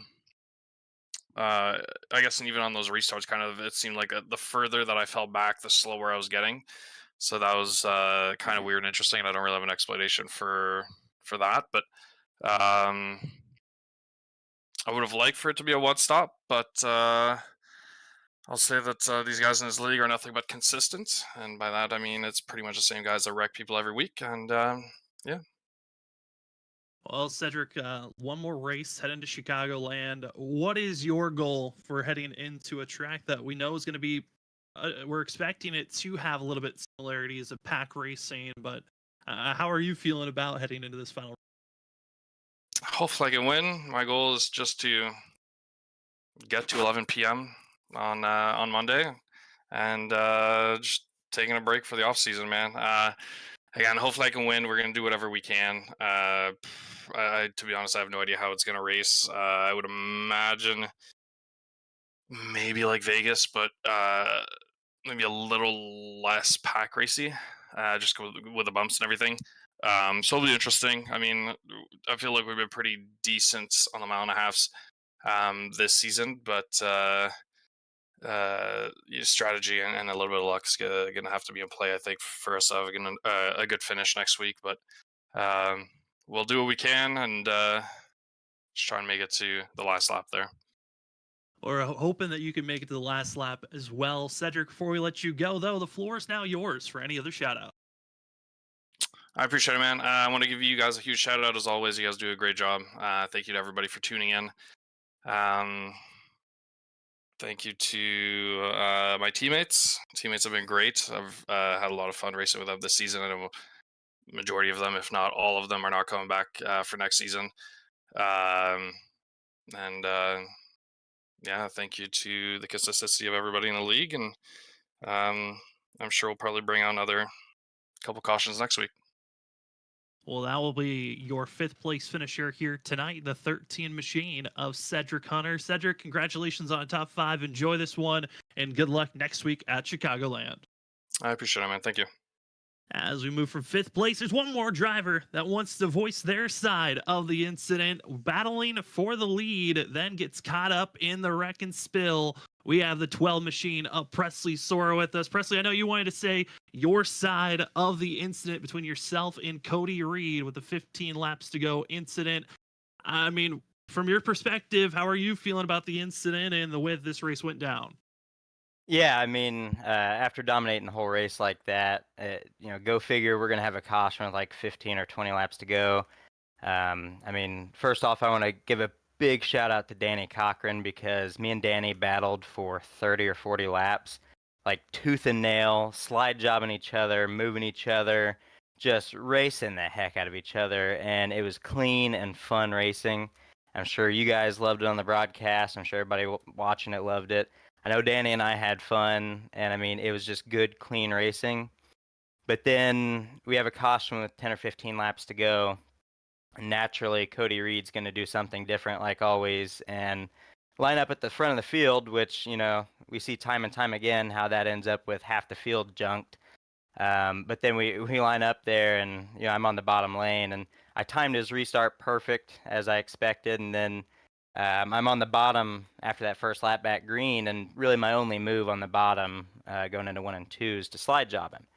So I slide him, and I'd done it to other people throughout the race, and it worked just fine. And I made the move and slid up towards the wall. And anybody with talent, I mean, you can look through the other 18 drivers in the field.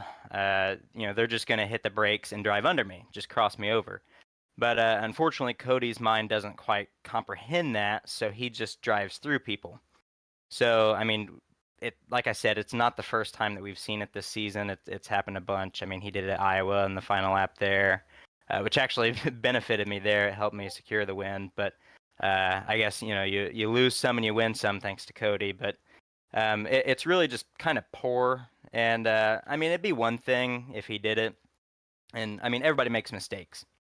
But he did it, and then immediately goes into the Discord celebrating, and then gets on here and defends himself and calls it a right move.